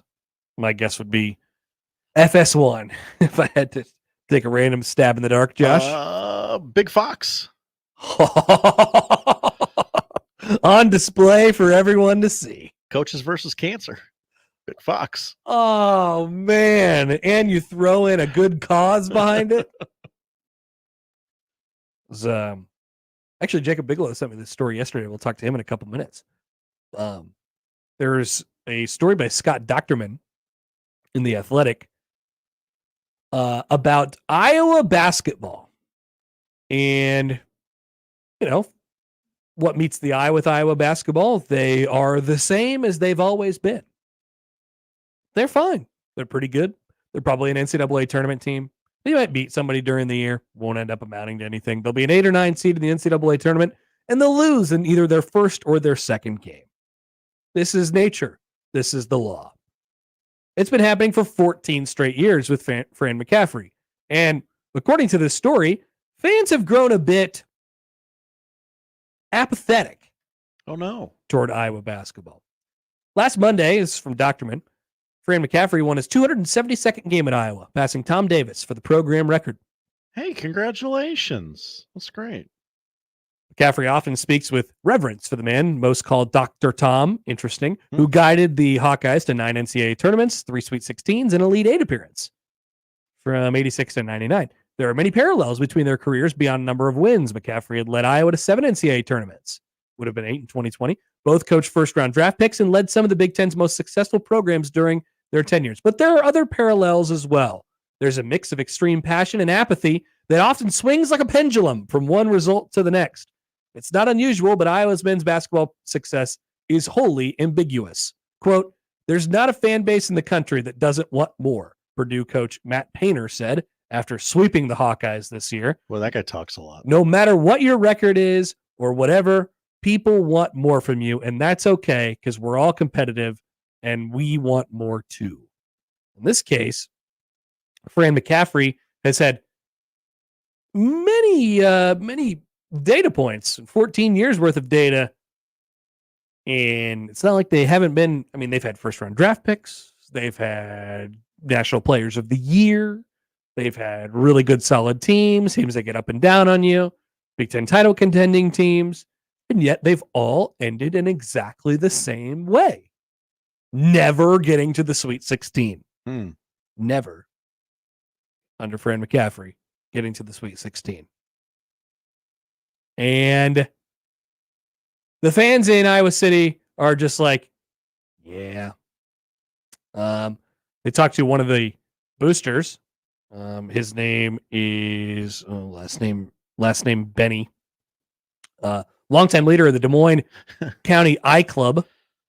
Considers himself a Fran McCaffrey supporter, as well as a Tom Davis fan and friend. But the lack of postseason success wears him down. Quote, "It just doesn't seem that we've gotten to that next level with him. You kind of lose a little enthusiasm once in a while when you don't see them winning in the big tournaments. We won the Big Ten tournament 2 years ago, so you can't knock that either. But it's a level of consistency. I like Fran off the court.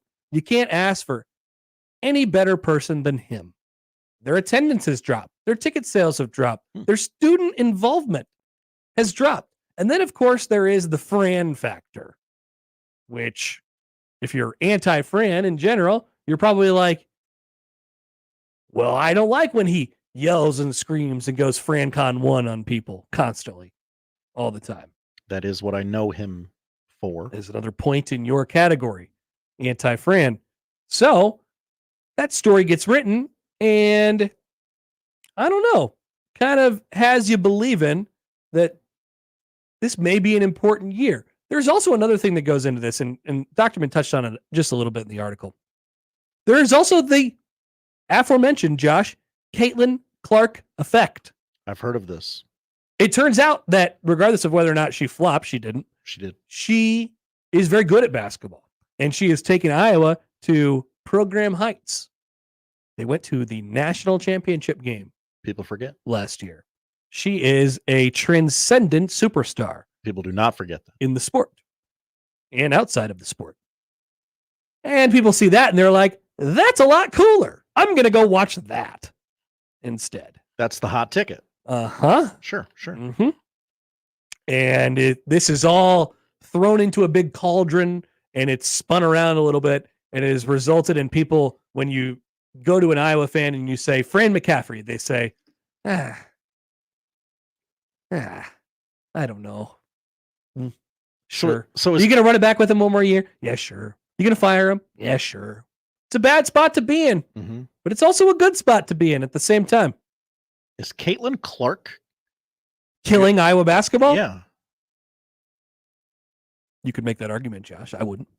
Or is she propping it up by dating that young man's son? I don't know that I would say that she's doing anything to Iowa men's basketball, but she's an ingredient in the cauldron, as I discussed before. An ingredient in the flopjacks. Fran fatigue. It's happening in Iowa City. Very, very interesting. What happens next for the FranCon meter? I hope we don't lose that wherever Fran goes. If he ends up leaving Iowa after this season or gets fired or whatever they do. Well, it's not like keep in mind, they do have a new, newly minted athletic director. It's true. Who just became the full-time athletic director this week, while being the interim athletic director for what seems like years at this point. Decades. Yes. Sorry, what were we going to say? It's not like he's going to get a different job and just all of a sudden chill out. I mean, he's reached a point in his life where this is who he is. Yeah, that's true. But maybe if he goes to a different conference, then he won't have as much rapport with the officials. He won't get to stare at Kelly Pfeiffer much. Although Kelly Pfeiffer is everywhere. He's in every conference. That man is transcendent. He's in many conferences, officiating many basketball games. All right, we'll come back. Jacob Bigelow is next. We can touch on this subject with him and the Husker hoops tonight. Ooh. I say 1 out of the next 2 bare minimum for Nebraska basketball. Home tonight against Ohio State, on the road against Maryland over the weekend. 1 out of 2 is enough for me. Is it enough for high standards, Josh? Yeah, I think so. Is it enough for Jacob Bigelow? Ooh. Find out next on 1620 The Zone. Now live on Twitch, YouTube, and 1620thezone.com. Progressive presents advice on new teen drivers. You know, the hardest part about teaching your teen to drive is the chafing from the seatbelt. But the best part is the grip strength you build in your knuckles. Okay, now let's pull out of the driveway. Here's another tip. Offset a chunk of the cost of adding a teen to your insurance with Progressive's Teen Driver Discount and get a break from the break. Progressive Casualty Insurance Company and affiliates, not available in all states. Quick, the quicker picker-upper. Bounty picks up spills quicker, and each sheet is 2 times more absorbent, so you can use less than the leading ordinary brand. So you can get back to your night. Bounty, the quicker picker-upper. Roofing, siding, and gutters. Make the right call with the rooferys at John Higgins Weather Guard. Prescriptions require an online consultation with a healthcare provider who will determine if appropriate. Restrictions apply. See website for details and important safety information. Subscription required. Price varies based on product and subscription plan. If you're having problems in the bedroom, talking about it is the last thing you want to do. Same goes for hair loss, anxiety, or even depression. That's where HIMS comes in.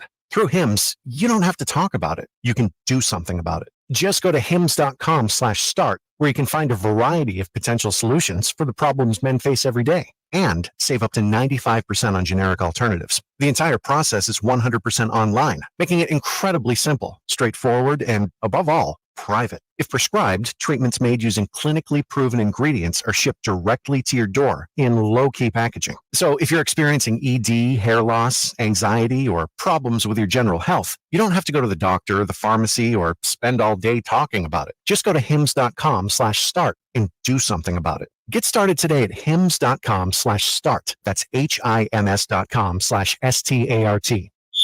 Tickets for less. Best seats, best prices, no service fees. Shop ticketsforless.com. KOZN Bellevue, Omaha, Council Bluffs. This is 1620 The Zone.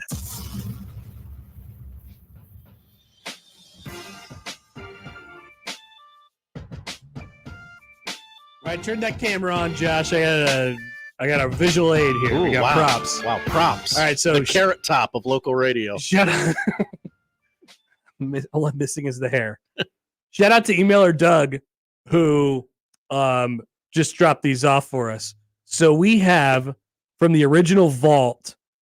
Look at how they're changing. They're changing before my very eyes. Look at that. 2018 How does it do that? Scott Frost schedule cups. Wow. They turn into Scott Frost the player and Scott Frost the coach as you turn them as the light hits them. Wow, same guy. So we have a wall of random back here, as you can. Oh, that's going up. As you can see. I don't know if it's got Dylon's speech. It's got Jeff Sims' Big Ten Media Days. It's got John being Silence of the Lamb. It's got Kelsey's daughter's drawing of a butterfly, and Josh's wedding invite. I don't know how we staple a cup to the wall, but I'm sure we can get creative because this absolutely, it's a moment in time, Josh. I always say our Hall of Fames and our shrines are. This is my argument for letting the steroid guys into the Hall of Fame. We may not like 2018. We may not want to think about the Scott Frost era. Remember the Akron game? It's a part of us. It's a part of us. And sorry, Jacob. Hang on one more second. Jacob Bigelow is going to join us in a second. And oh wow, gutting one out. A 12er of Mountain Dew Frostbite. We are so back. We're gonna have we're gonna have cool drinks. Pour one out for Scotty. It's gonna get warm over these next couple of days. Now we got cool drinks. Cool drinks to cool us down. Thank you, emailer Doug. Yeah, appreciate that. We appreciate you dropping by. All right, now we head to the phones of the 42 Degrees Source Hotline. It is Jacob Bigelow of Huskers Illustrated, also the Stretch Big Pod. Jacob, hello. Can I interest you in a Scott Frost hologram cup? Oh, I've still got mine. I was a student at the time, so I've still got mine. You just gotta stick a command strip on the back of that sucker, and it'll go right up on the wall. There you go. See, now we're thinking. We got people who are engineers apparently around here, which is a very good thing. Do people still save the hologram cups? Apparently, you're one of them who does still. No, I think the best summarized. I saw the tweet of what's the male version of a Stanley Cup, and somebody just posted a picture of all their sports game cups, like from a variety of different stadiums and college games. That's my whole cabinet, Jacob. It's my whole cabinet. Oh, I am staring at mine right now, so I am. Wait, take us through it. What do you got in there? Give me some examples. I've still got a last season at Rosenblatt Cup. Oh, that's a good cup. Got the volleyball day cup. A couple Chiefs ones. Got one with Andy Reid's big smiling mustache face looking right at me right now. They got a good variety. A couple NCAA tournament ones. Nice. The peak of being a single guy in your mid-20s. Okay, so this is a new thing. Listeners out there, if you get the chance today, this is basically our equivalent of One Beer Friday now. Send us a picture of your cabinets with the old sports cups in them. I want to see what you got. That's One Cup Tuesday on the Connor Happer Show. That sounds careful. Careful. I don't everybody. think I want to play, but I think I want other people to play. Yeah. Oh, I just realized what I said there. Yeah. Whoops, no. Congratulations. You're now a drop on the show. Well done. perfect. I'm moving up in the world little by little. Hey, you sent me that Fran story yesterday. I guess if there is a good word or a good sort of sentence here to describe the apathy that the Iowa fans are enduring right now, it's that I didn't even know that the apathy was in existence, thus making the apathy even more apathetic than I thought they were about Iowa basketball right now. No, I kind of knew it existed. I've got two Hawkeye alums in my day-to-day life, good friends of mine, and they've been one of them has been longing for Ben McCollum for the last 3 years, the Northwest Missouri State coach. The other one is interesting. He just sends me a countdown, days until Ben McCollum, and I'm like, I don't know, man. And then the other one actually used to work in the athletic department, and I sent him that. I said, Fran fatigue? ? He said, oh yeah, absolutely. No, it's been a thing, especially when you don't get to the Sweet 16 with one of the best rosters in school history. So it's real. It's out there. I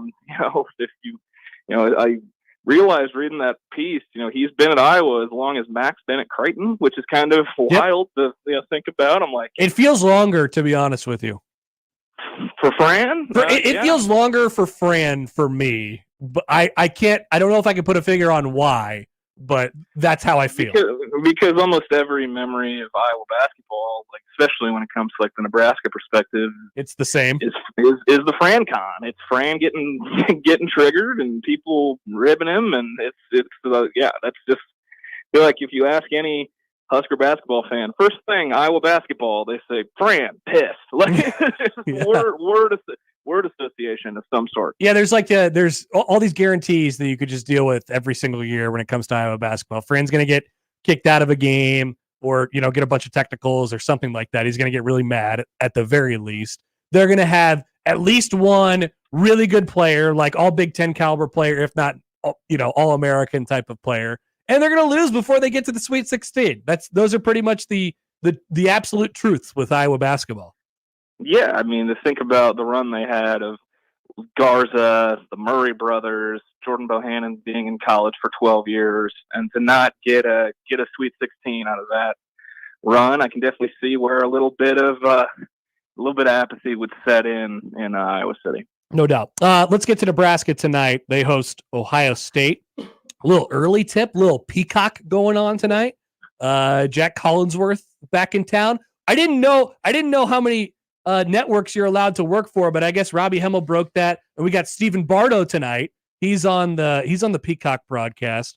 What do you see when you look at Nebraska and Ohio State with what Fred sort of talked about yesterday? Obviously, there's the Jawan Gary injury, which we're all sort of wondering about at this point. I think they got the best case scenario whether or not he plays tonight. But what do you think about when you think about Huskers and Buckeyes tonight?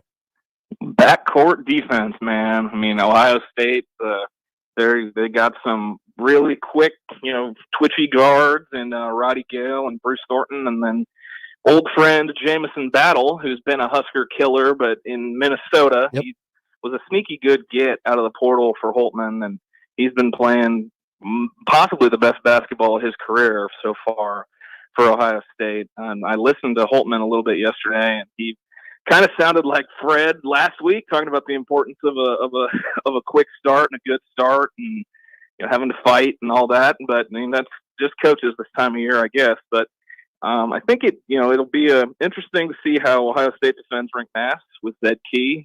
Zed Key is definitely a stereotypical Big Ten big man. But from the Nebraska perspective, I'm interested to see what their plan is with Gale and Thornton. Yeah, no, I mean it'll be interesting to see how they sort of defend it. For me, I'm looking at like the lulls for Nebraska. There's gonna be some lulls, and Ohio State is gonna defend you. They're gonna hound you for a little bit, and they'll go on their runs offensively too. I wonder if Nebraska can sort of sustain through these things. I thought Fred nailed it after the I guess it was prior to the Northwestern game when he talked about sort of not riding the roller coaster and being emotionally stable and all that stuff. Like, that was great stuff from him, and I think they'll probably want to see that, as they did it pretty well against Northwestern. They'll want to see more of it tonight. Yeah, and then I liked the comments from your guy Sam Hoiberg yesterday in the media availability, talking about how they wish they had just a business-like approach the entire season. They wish they had gone about expecting to win. I mean, after they beat Northwestern, for the first time under Fred was quick to say, "We're not celebrating, we're not dancing, we're not pouring water on anybody. We did what we need to do. It's on to the next one." And that appears to be their MO for the rest of the year is workmanlike business. And I think that that's kind of I don't know what flipped that switch for Fred, but I like that being their prerogative the rest of the way. Okay, so I say one out of the next two bare minimum. Ohio State at home tonight, at Maryland on Saturday, and then next week is a super important week. How about this week first? What do they need to do in order to sort of, at the very least, stay in the position they're in right now, which, according to most, is on the right side of the NCAA bubble? I agree. I mean, you've definitely got to protect home court tonight. I mean, you have to. I mean, that's paramount. If they have the second easiest schedule remaining in the Big Ten in terms of strength of schedule. I've talked about it on a couple shows on your station about how they don't have to play Purdue again. They have Wisconsin one more time. They go to Illinois, and that's it for the top half. And it's just the teams in the mucky middle after that. And I think you got to hold serve at home tonight. And then Maryland, Michigan State just went in there, beat them over the weekend, and an ugly basketball game. And there's kind of Saturday matinee in College Park. You don't know what the atmosphere is going to be like there. I'd call that gettable, but you got to start with tonight, and I think you got to hold serve. But yeah, one of the next two is the right track. Hey, you mentioned the mucky middle is which it's got a good ring to it. We love alliteration here on the radio. Is Ohio State a part of the mucky middle in the Big Ten? I mean, their non-conference was pretty good stuff. They've I think according to most coming into the conference play, they were like, yeah, this is probably one of the best 3 or 4 teams that there is in the conference. But their resume does not necessarily reflect that at this point. They have the 3 road losses to Penn State, Indiana, and Michigan, and then the home loss to Wisconsin. I guess where is Ohio State in the Big Ten pecking order right now?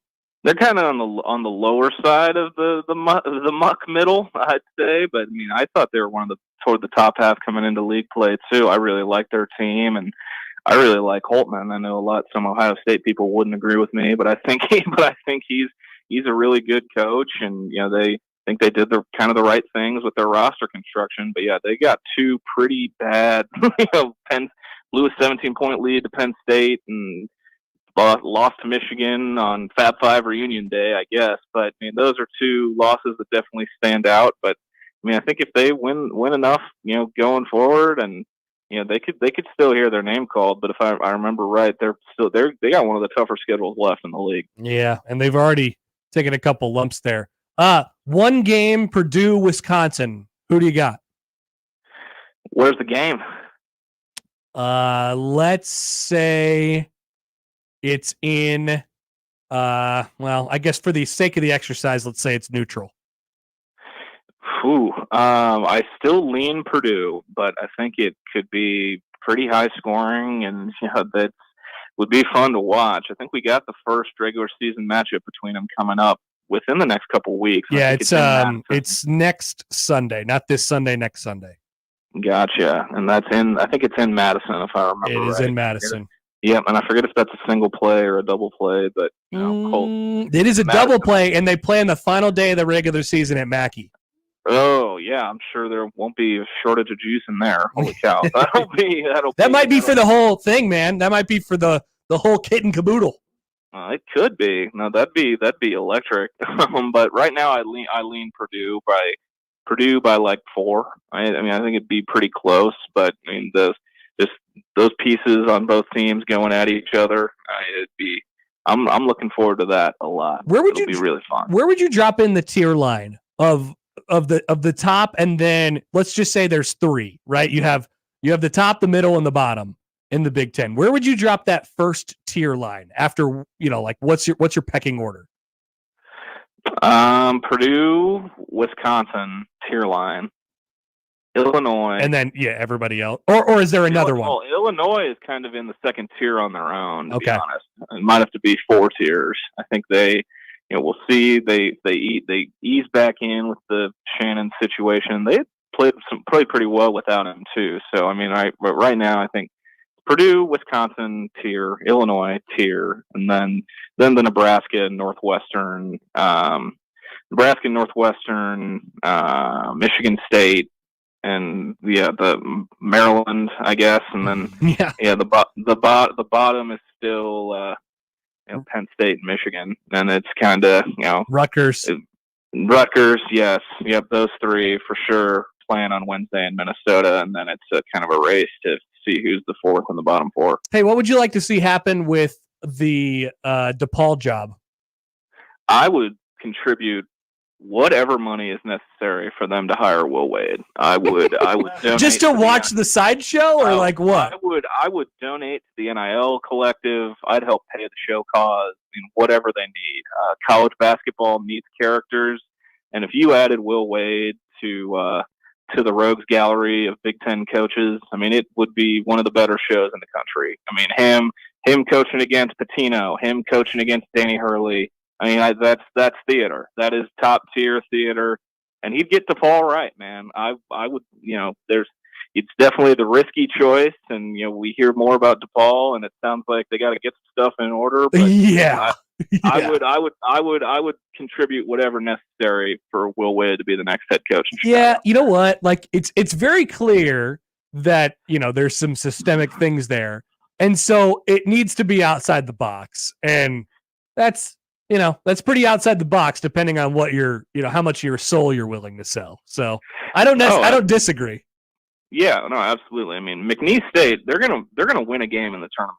I mean, he just picked, or McNeese picked and said, we'll pay the show cause, whatever. We haven't had a winning season in 13 years. That's true. They haven't had a winning season since 2011, and they're just gonna hire Will Wade, win their conference, and get to the tournament, win a game. And that's and they've steered into the skids with all that comes with hiring Will Wade. And even if he's only there for a year, they're going to have a season to remember for their program. Yep. Still got one more year in that show cause. So, But if you're DePaul, I think you're probably pretty patient, even if it doesn't happen in year 1. If you're DePaul, or if you're an SEC school, who may have an opening in the coming months, and you see what Will Wade is doing in Lake Charles, Louisiana, of all places, in the Southland, and you're probably like, yeah, we'll eat it, whatever. I mean, it's the same league that hired Hugh Freeze. Someone would hire Will Wade to coach basketball again in the SEC. Jacob, we're getting really close to this. Is we have Padilla time, Padilla season. We're getting very close to Bigelow season here, which would be coaching carousels in college basketball. I cannot wait to talk to you about coaching carousels coming up in like a month or so when we get close to the end of the regular season. Oh, it's going to be excellent. I'll gladly embrace that as Bigelow season. I don't know if I'll be as locked in as I was with all the West Virginia stuff when that went down with Huggy, but I'll try to zero back in on it. We can call that Bigelow season once we get through conference tournaments. We're inching closer and closer. Thanks, man. Good stuff as always. We'll talk to you next week. No, sounds good. Thanks, Hap. Appreciate the time. Jacob Bigelow, Huskers Illustrated, the Stretch Big Pod. He's got it all. He's like Zach Galifianakis at the blackjack table. He's moving pieces around here and there and here and there. If you're DePaul, would you be interested? Josh, here is a deal. I am the devil. All right, I am the devil. Drop. I have a contract. It says Will Wade's your head coach, but in turn, you must give me your soul. Well, first, my question would be, why is Rick Pitino offering me another coach? But different devil. Oh, okay. different devil. Yeah. If I'm DePaul, yeah, what the hell? Why not? He said it. They'll win. They would. Yeah. I just think there's any basketball players in the city of Chicago. Yeah. That you could just pluck out. It's funny. Like, Will Wade would go there. It's not like he would just like start becoming a Chicago recruiting maven. They would get players from across the country. They'd pay him a bunch of money, and then they'd win. Very quickly. Yeah. Now, what he's doing at McNeese State is not 100% portable to what he's doing at what he would have to do at DePaul. At the same time, he did it at LSU. Got caught. And still one more year on that show cause. But I don't know. That's certainly the scuttlebutt with them. The other name that has been thrown out there for that job is Chris Mack, which, I mean, that would pretty much complete the circle. Like we'd always had this league, and you look up and down, and you're like, damn, there's a good coach everywhere, except for DePaul. What's going on? And so if DePaul got a guy who's won in this league before, and Chris Mack, or hell, if it's Will Wade who hasn't won in the league but who has won before, you'd be like, yep, that'll pretty much complete the circle. Everybody has good coaches now. There are varying degrees of that, but everybody has good coaches.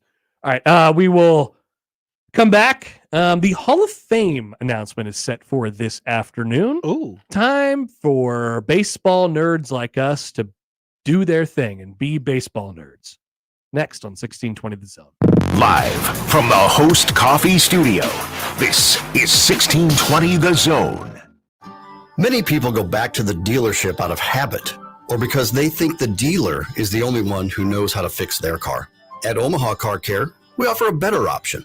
We have ASE certified technicians, the technology to service any vehicle, and free loaner cars. The dealer will sell you a package of services. We'll provide the service you want for your car as your trusted partner. I'm Rick Betker, owner of Omaha Car Care, and we'll be along for the ride. You can find pizza anywhere. But when you want pizza pie piled high with more toppings, that's when you come to my place, Godfather's Pizza. For a limited time, get your hands on 2 of my large one-topping pizzas. Pick pepperoni, beef, black olives, you choose. All this food for only $30. Feed your whole mob without breaking the bank. Hey, it's an offer you can't refuse. Godfather's Pizza. Do it. Hey fans, looking for the best seats without the hidden fees? Then you need to check out Tickets for Less. Whether it's Creighton games, Husker matchups, or big-time concerts and events, they've got you covered, all with no service fees. Now, you ready to score a deal? Use the code THEZONE at ticketsforless.com and save on your next event. You prefer to go with mobile? Grab the free Tickets for Less app and shop with ease. Every seat holds a story, so find yours and save when you use the promo code THEZONE at ticketsforless.com and the Tickets for Less app today. You guys just didn't want it bad enough. That should have been an easy win. What were you doing out there? You got to hustle. You could have made that play if you'd been open. On the car ride home after the game, when you think you're helping by telling me what I did wrong and what I need to work on, all I hear is that I'm not good enough, that I'm supposed to be perfect, that it's not okay to lose. On the car ride home, all I need to hear is how much you love me and enjoy watching me play, that my worth isn't determined by my performance, that even on my worst day, I am worthy, that you see me learning, growing, and doing my best, and that is enough. This message presented by the NSAA and the Nebraska State Interscholastic Athletic Administrators Association. 1620 The Zone is on location Friday, January 26th at American Cancer Society's Hope Lodge, Nebraska in support of the Creighton Pinkout Game, a free home away from home for cancer patients and caregivers. You can find details on 1620thezone.com and at cancer.org/pinkout. Equitable Bank. We take banking personally. EquitableOnline.com. Cards issued by Sutton Bank and Celtic Bank, members FDIC. Terms and conditions apply. Are you the decision maker in your company? Do you want more control over your business spending? Meet Ramp, the only corporate card and spend management platform designed to save you time and money. Ramp offers unlimited corporate cards with spend controls you can customize to stop wasteful spending before it happens. Ramp makes expense reports a breeze by automatically collecting receipts and matching them to the right transaction. You'll close your books in hours instead of days. Ramp allows you to see all of your company spend in one place, so you can make quick, informed decisions about your business finances. Plus, Ramp will share insights based on your spending to help you cut costs. Over 15,000 businesses have added up to 5% to their bottom line with Ramp. You can be one of them. If you're a decision maker, adding Ramp could be one of the best decisions you've ever made. And now get $250 when you join Ramp. Just go to ramp.com/sports. Ramp.com/sports. ramp.com/sports. The world's largest sports book in Las Vegas is available right at your fingertips in Iowa. The Circa Sports Iowa app is sports betting the way it should be. Bet anywhere in Iowa and experience high betting limits, tight money line splits, and exceptional customer service. Download your new bookie today. Visit circasports.com and start betting like a pro from anywhere in Iowa. If you or someone you know may have a problem with gambling, call 1-800-238-7633.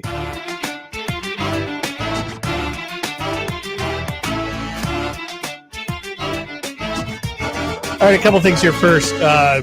First of all, I have texted Jacob Padilla, our Mountain Dew resident connoisseur.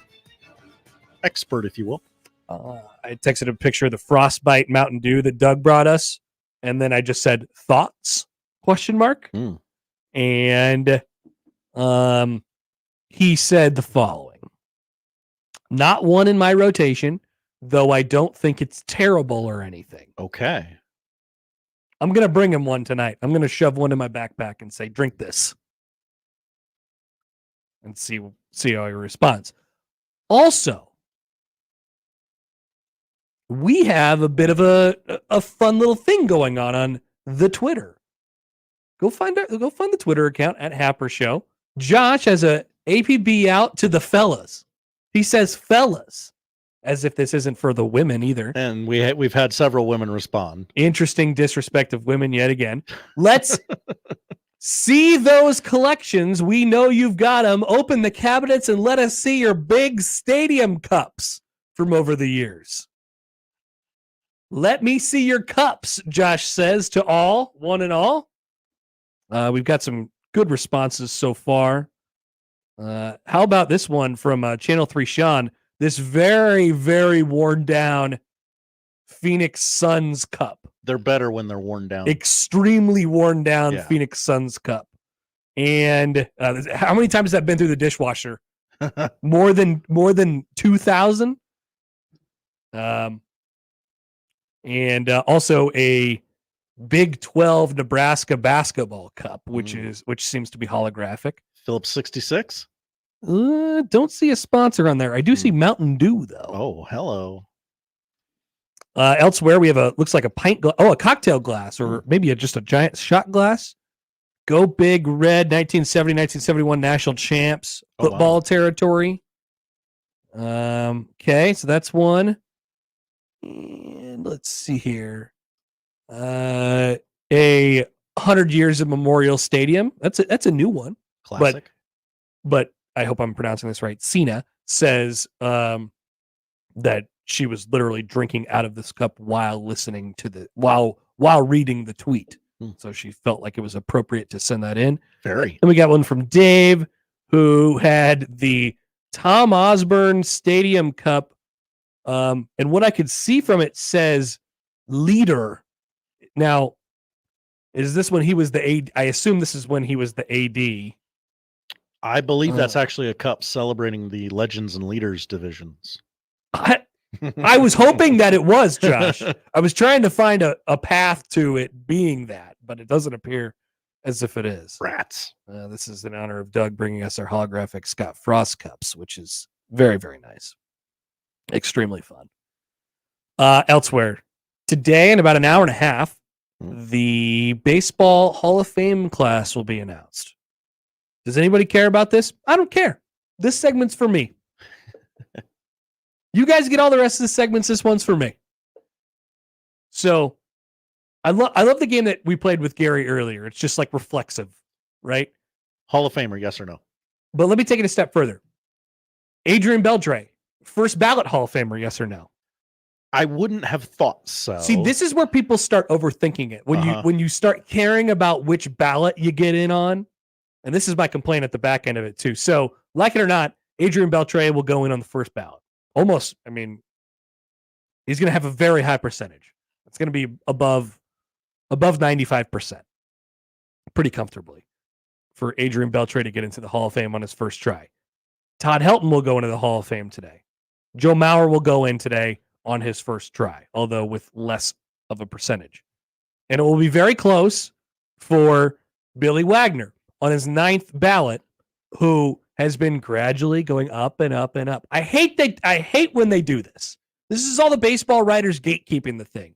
Oh, this guy's a fringe Hall of Fame player, so let's make him wait until his last year on the ballot, which would be next year, and then we'll put him in, and then I'll vote for him. But what's the point? If you think he's a Hall of Famer, his career ended 10 years or 20 years ago at this point. Tell me he's a Hall of Famer or tell me he's not a Hall of Famer.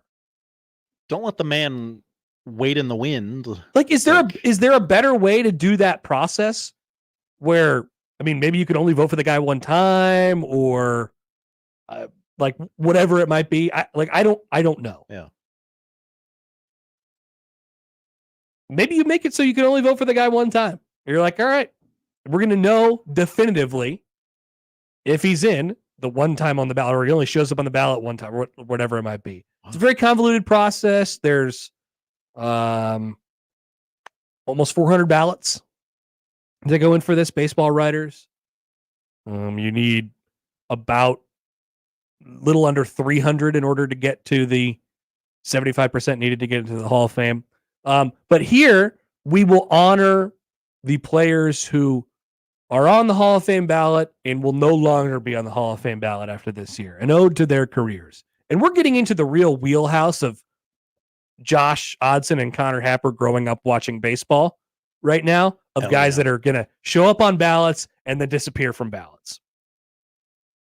Jose Bautista, gone but never forgotten.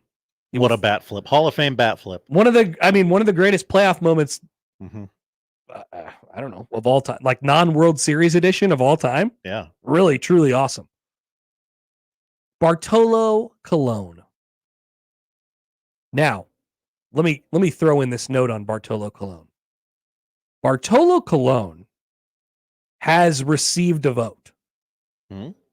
He got a vote. Hello. One man, Joe Reedy, voted for Bartolo Colon to go into the Baseball Hall of Fame. And he may indeed be the only one, but he got one. He will fall off the ballot this year, but we miss Big Sexy every single day. Remember when he hit that home run? I do. I think you should get in if you only get one vote. Like there should be a separate Hall of Fame for you. You either have to get 75% or one singular vote. And no one can conspire. Maybe they make a wing for those guys. Yeah. They make a whole wing for them. Yeah. I mean, because they don't know. If you try to be the one guy to vote for him, then you're going to be more than one guy. Yeah.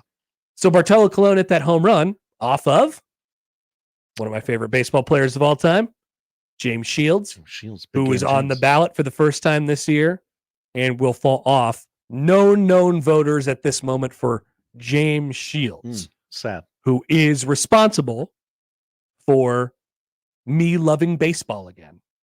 That's not true. I always loved baseball the whole time, but is responsible for, I believe, correcting a lot of the issues in the Royals pitching staff in 2014.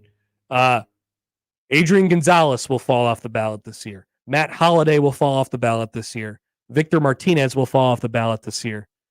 Brandon Phillips, that dude BP, will fall off the ballot this year. Jose Reyes will fall off the ballot this year. Josh, is a Braves fan, I'm sure you enjoy this fact.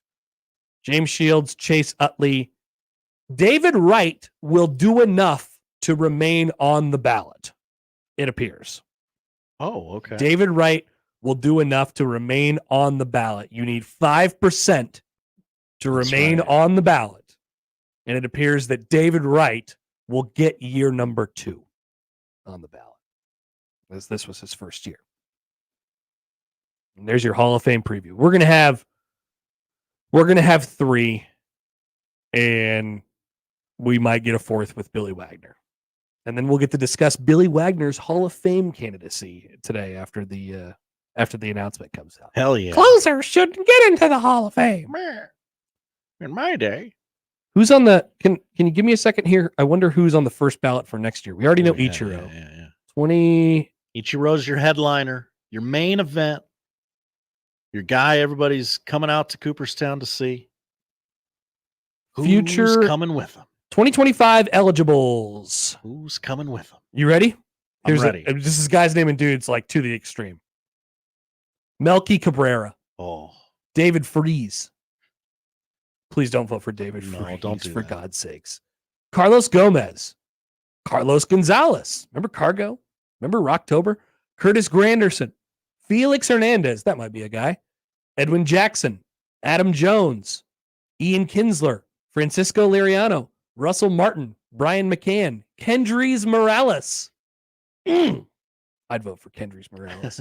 Dustin Pedroia. Martin Prado. Hanley Ramirez. Mark Reynolds. Fernando Rodney. He'd go into it with the sideways hat on his bust. That'd be cool. CC Sabathia. He could do it with a huge chew in his mouth. Ichiro. Troy Tulowitzki. And Ben Zobrist will be your first timers on next year's ballot. Let's go Tulo. What about CC? CC's a Hall of Famer. Not sure about the first one. Yeah. He would get my vote. Yeah. You know who'd get my vote? Kendrys Morales. Kendrys Morales. Remember when he hit that home run? Played for the Royals. Okay, all right. We don't have to talk about this, but one of the greatest free agent signings the Royals have ever had. All right, we'll take a break. We'll come back and round out the show with the poll questions. Tell you what to watch on 1620 The Zone. Your Omaha area forecast from the Godfather's Pizza Weather Center and KETV News Watch 7 on 1620 The Zone. It's a chilly and damp Tuesday afternoon and evening with temperatures ranging in the mid-30s, melting some snow, giving way to some wet roadways. Some of us could see some wintry precipitation, but most of us clear through the afternoon and evening. I'm meteorologist Luke Vickery, KETV News Watch 7. The Zone Hotline is powered by 42 Degrees, The Source, by your mom's house. At Churco, Chef Dave blends the distinctive food of Northern Italy with the melting pot of American cuisine to bring a unique fusion of style and flavors to West Omaha. From fresh pastas handcrafted daily to house-dry aged steaks, focaccia bread baked daily. Churco is perfect for date night or any night. Churco features crafted unique cocktails, an extensive Italian and American wine list, and a robust happy hour Tuesday through Sundays. Churco, located at 192nd and Q and CIRCOomaha.com. Hey everyone, Josh Peterson here for the FanDuel Sportsbook. We have 3 games left in the NFL season, and 2 of them are going on this weekend. It is Sunday, Conference Championship Sunday, and right now, new customers, if you go to FanDuel.com/1620, you can get $150 in bonus bets guaranteed. All you have to do is place a $5 bet. So whether you like a side in one of these 2 games, whether you like a total, don't forget to check out all of the awesome props that they have as well, not to mention same game parlays and a whole lot more. And again, go to FanDuel.com/1620. You can get $150 in bonus bets guaranteed when you place your first $5 bet. FanDuel.com/1620. 21 plus and present in Iowa. First online real money wager only. $10 first deposit is required. Bonus issued is non-withdrawable bonus bets that expire 7 days after receipt. Restrictions apply. See terms at sportsbook.fanduel.com. Gambling problem? Call 1-800-BETS-OFF. Liberty Mutual presents How to Be the Life of the Party. Okay, first turn the music off. Then ask for everyone's attention. Now, tell them that you customized your home insurance with Liberty Mutual and saved hundreds. Boom! Now everyone knows you're not just a pretty face. You have some brains inside that face that know how to save hundreds on home insurance. Woo! Only pay for what you need at libertymutual.com. Based on recent survey of new customers who switched and saved. Underwritten by Liberty Mutual Insurance Company and affiliates. Excludes Massachusetts. Liberty, liberty, liberty, liberty. Hi, this is Doug Nodgard with Equitable Bank. Great service never goes out of style. When the digital age dawned, many said computers would be able to handle many of the interactions that used to take a person. Boy, were they wrong. How many times have you called your bank and gotten a recording to press 1 or 2? Not at Equitable. Not only does Equitable answer your call in the first ring, it's answered by a human being. That's because Equitable Bank values its customers. Equitable Bank, we take banking personally. Member FDIC. Meet Cheryl. Hey, she's on vacation and lost in the moment. Unfortunately, so is her Chase debit card. It's got to be somewhere. Maybe she lost it at salsa night. These skirts should have pockets. Or maybe she lost it at Pilates. 3 and 2 and... But she's not worried. With the Chase mobile app, she can lock her card till it turns up. Tools that help protect. One bank that puts you in control. Visit chase.com/checking. Chase, make more of what's yours. Chase mobile app is available for select mobile devices. Message and data rates may apply. JP Morgan Chase Bank, N.A. member FDIC. Taco Bell just dropped the new Cravings Value Menu. Now you can get 10 items for $3 or less, which means you can get the food you want for the price you want. It's almost like you can have your cake and eat it too. But in this case, it's a double stacked taco from the new Cravings Value Menu. So basically, you can have your double stacked taco and eat it too, which is a lot crunchier than cake. The new Cravings Value Menu is here. Get it at Taco Bell today. At participating U.S. Taco Bell locations while supplies last. Contact store for price and participation which vary. Tax extra. 1620 The Zone will be broadcasting live on Friday, January 26th from 10 a.m. to 6 p.m. at American Cancer Society's Hope Lodge, Nebraska, in support of the Creighton Pinkout game. Stop by and drop off a donation of paper products, gift cards, or cash to support cancer patients staying at the Hope Lodge, a free home away from home for cancer patients and caregivers who must travel to Omaha for their life-saving treatment. Once again, 1620 The Zone live January 26th from the American Cancer Society's Hope Lodge, Nebraska. For more details, listen to 1620 The Zone and visit cancer.org/pinkout. Hey, what's going on here? You're going to have to be more specific, Connor. The Milwaukee Bucks, who are... Oh, yeah, there you go. It's not official until you get the sounder. The Milwaukee Bucks, who have the second best record in the NBA, who have the third longest odds to win the NBA championship, according to our friends from the FanDuel Sportsbook, and who just hired their head basketball coach less than 1 year ago. 232 days ago. Just fired their head basketball coach. Adrian Griffin has been let go by the Milwaukee Bucks. That is weird. That's all I have to say about that for now. I assume we'll get more information soon. Probably warrants a few follow-up questions that I'm sure the scribes will take care of. Full questions at Happer Show. Have you ever turned down a gift card?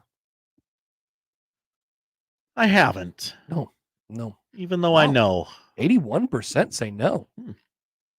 That's way too low of a number.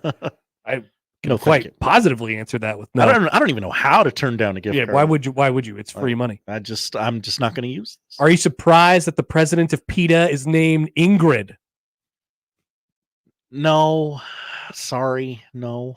91% say no. More people are not surprised by that than have turned down a gift card. Sure. And those are the poll questions. Josh, what are we watching tonight? We're watching the National Basketball Association Battle of New York at 6:30 on TNT. Knicks at the Nets. Knicks are kind of hot right now, 8-2 in their last 10. 9 o'clock on TNT. The Battle of Los Angeles. Lakers at the Clippers. Even though they share an arena, it will be a Clippers home game. Hulu has hockey tonight. Long. Sabres Ducks at 9 o'clock. Both of those teams are third worst in their respective conferences. Oh, good. Good. College basketball tonight, Ohio State at Nebraska, 6 o'clock on Peacock, and Xavier against number 17 Creighton at 7:30 on FS1. Coverage beginning on 1620 The Zone at 6 p.m. John Bishop takes over with pregame coverage at 7 o'clock. And then your tip-off is at 7:30. Great job, Josh. Nailed it that time. You just got to slow it down. And then Michigan at number 2, Purdue, of course, on Peacock at 8 o'clock. Number 4, Houston at number 21, BYU, 8 o'clock on ESPN+. Baseball Hall of Fame induction announcement on MLB Network at what time? 3 o'clock? Is that right? Yes. Okay. We'll go with 3 o'clock. 7 o'clock on ABC. It is the season 2 finale of Celebrity Jeopardy. Mo Rocca, Lisa Ann Walter from Abbott Elementary, and Katie Nolan compete in the finals. And finally, on Amazon Prime tonight, Kevin James, Irregardless. James's family-friendly comedy special covers a wide range of topics, including but not limited to how many tater tots he can fit in his mouth. That's not something I wrote. Gentlemen, start your That's what they gave me to say about Kevin James's new comedy Well, special. I'm in. Josh, before we depart, here's a tweet from Shams Sharania. Yeah, Shams Bomb. Doc Rivers has emerged as a candidate to become the Milwaukee Bucks head coach. I mean, he was just sitting there on TV for no reason. The NBA is so awesome. How do people not love this? Hey, nobody hired him. You think we can get him? We keep telling Nick Grimm that he would love the NBA. He's like, I don't think so. Are you kidding me? It's just a bunch of pettiness. Hey, whatever you think is going to happen in the NBA, whatever dream you've conjured up as far as a scenario that could happen, it will happen in the NBA. It's really a choose your own adventure. Hey, Joel Embiid scored 70 points last night, and he's not going to be eligible to win MVP. Karl Anthony Towns scored 60, and his coach crapped all over him after the game because the team lost. That's the NBA, baby. Love it. I love this game. All right, this league. That's it for the show today. If you missed anything, 1620thezone.com is where you can find it. The crossover is next. Live from the Host Coffee Studio, this is 1620 The Zone. Host is roasting every morning. Host is roasting every day. Put your coffee department in good hands with Host Coffee Service, providing direct delivery and loaned coffee equipment with service programs. If you're ready to change to a better coffee provider, it's time for Host Coffee. Omaha's best coffee since 1972. Host Coffee is always roasting something good for you. I always wanted to learn Spanish, but I never thought I'd have the time. Then I discovered Babbel. Babbel's lessons are fun. They only take like 10 or 15 minutes, and in 3 weeks, presto, you're starting to speak another language, like magic. I love that Babbel's lessons aren't just robots talking. They're voiced by native speakers, so you get the pronunciation just right. If you want to learn a language, there's no faster, easier, better way than Babbel. Babbel. Babbel. Go to Babbel.com and start learning a new language today. That's BABBEL.com. Don't miss this week's Zone Deal. This week's half-off deal is Churco. Receive two $25 gift vouchers for just $25. From fresh pastas handcrafted daily to house dry-aged steaks and focaccia bread baked daily, Churco is perfect for date night or any night. Churco features crafted unique cocktails as well as an extensive Italian and American wine list. Churco, located at 192nd and Q and CIRCOOmaha.com. Zone deals go fast. 9 a.m. Friday, 1620thezone.com. 1620 The Zone is on location Friday, January 26th at American Cancer Society's Hope Lodge, Nebraska in support of the Creighton Pinkout Game, a free home away from home for cancer patients and caregivers. You can find details on 1620thezone.com and at cancer.org/pinkout. I always wanted to learn Spanish, but I never thought I'd have the time. Then I discovered Babbel. Babbel's lessons are fun.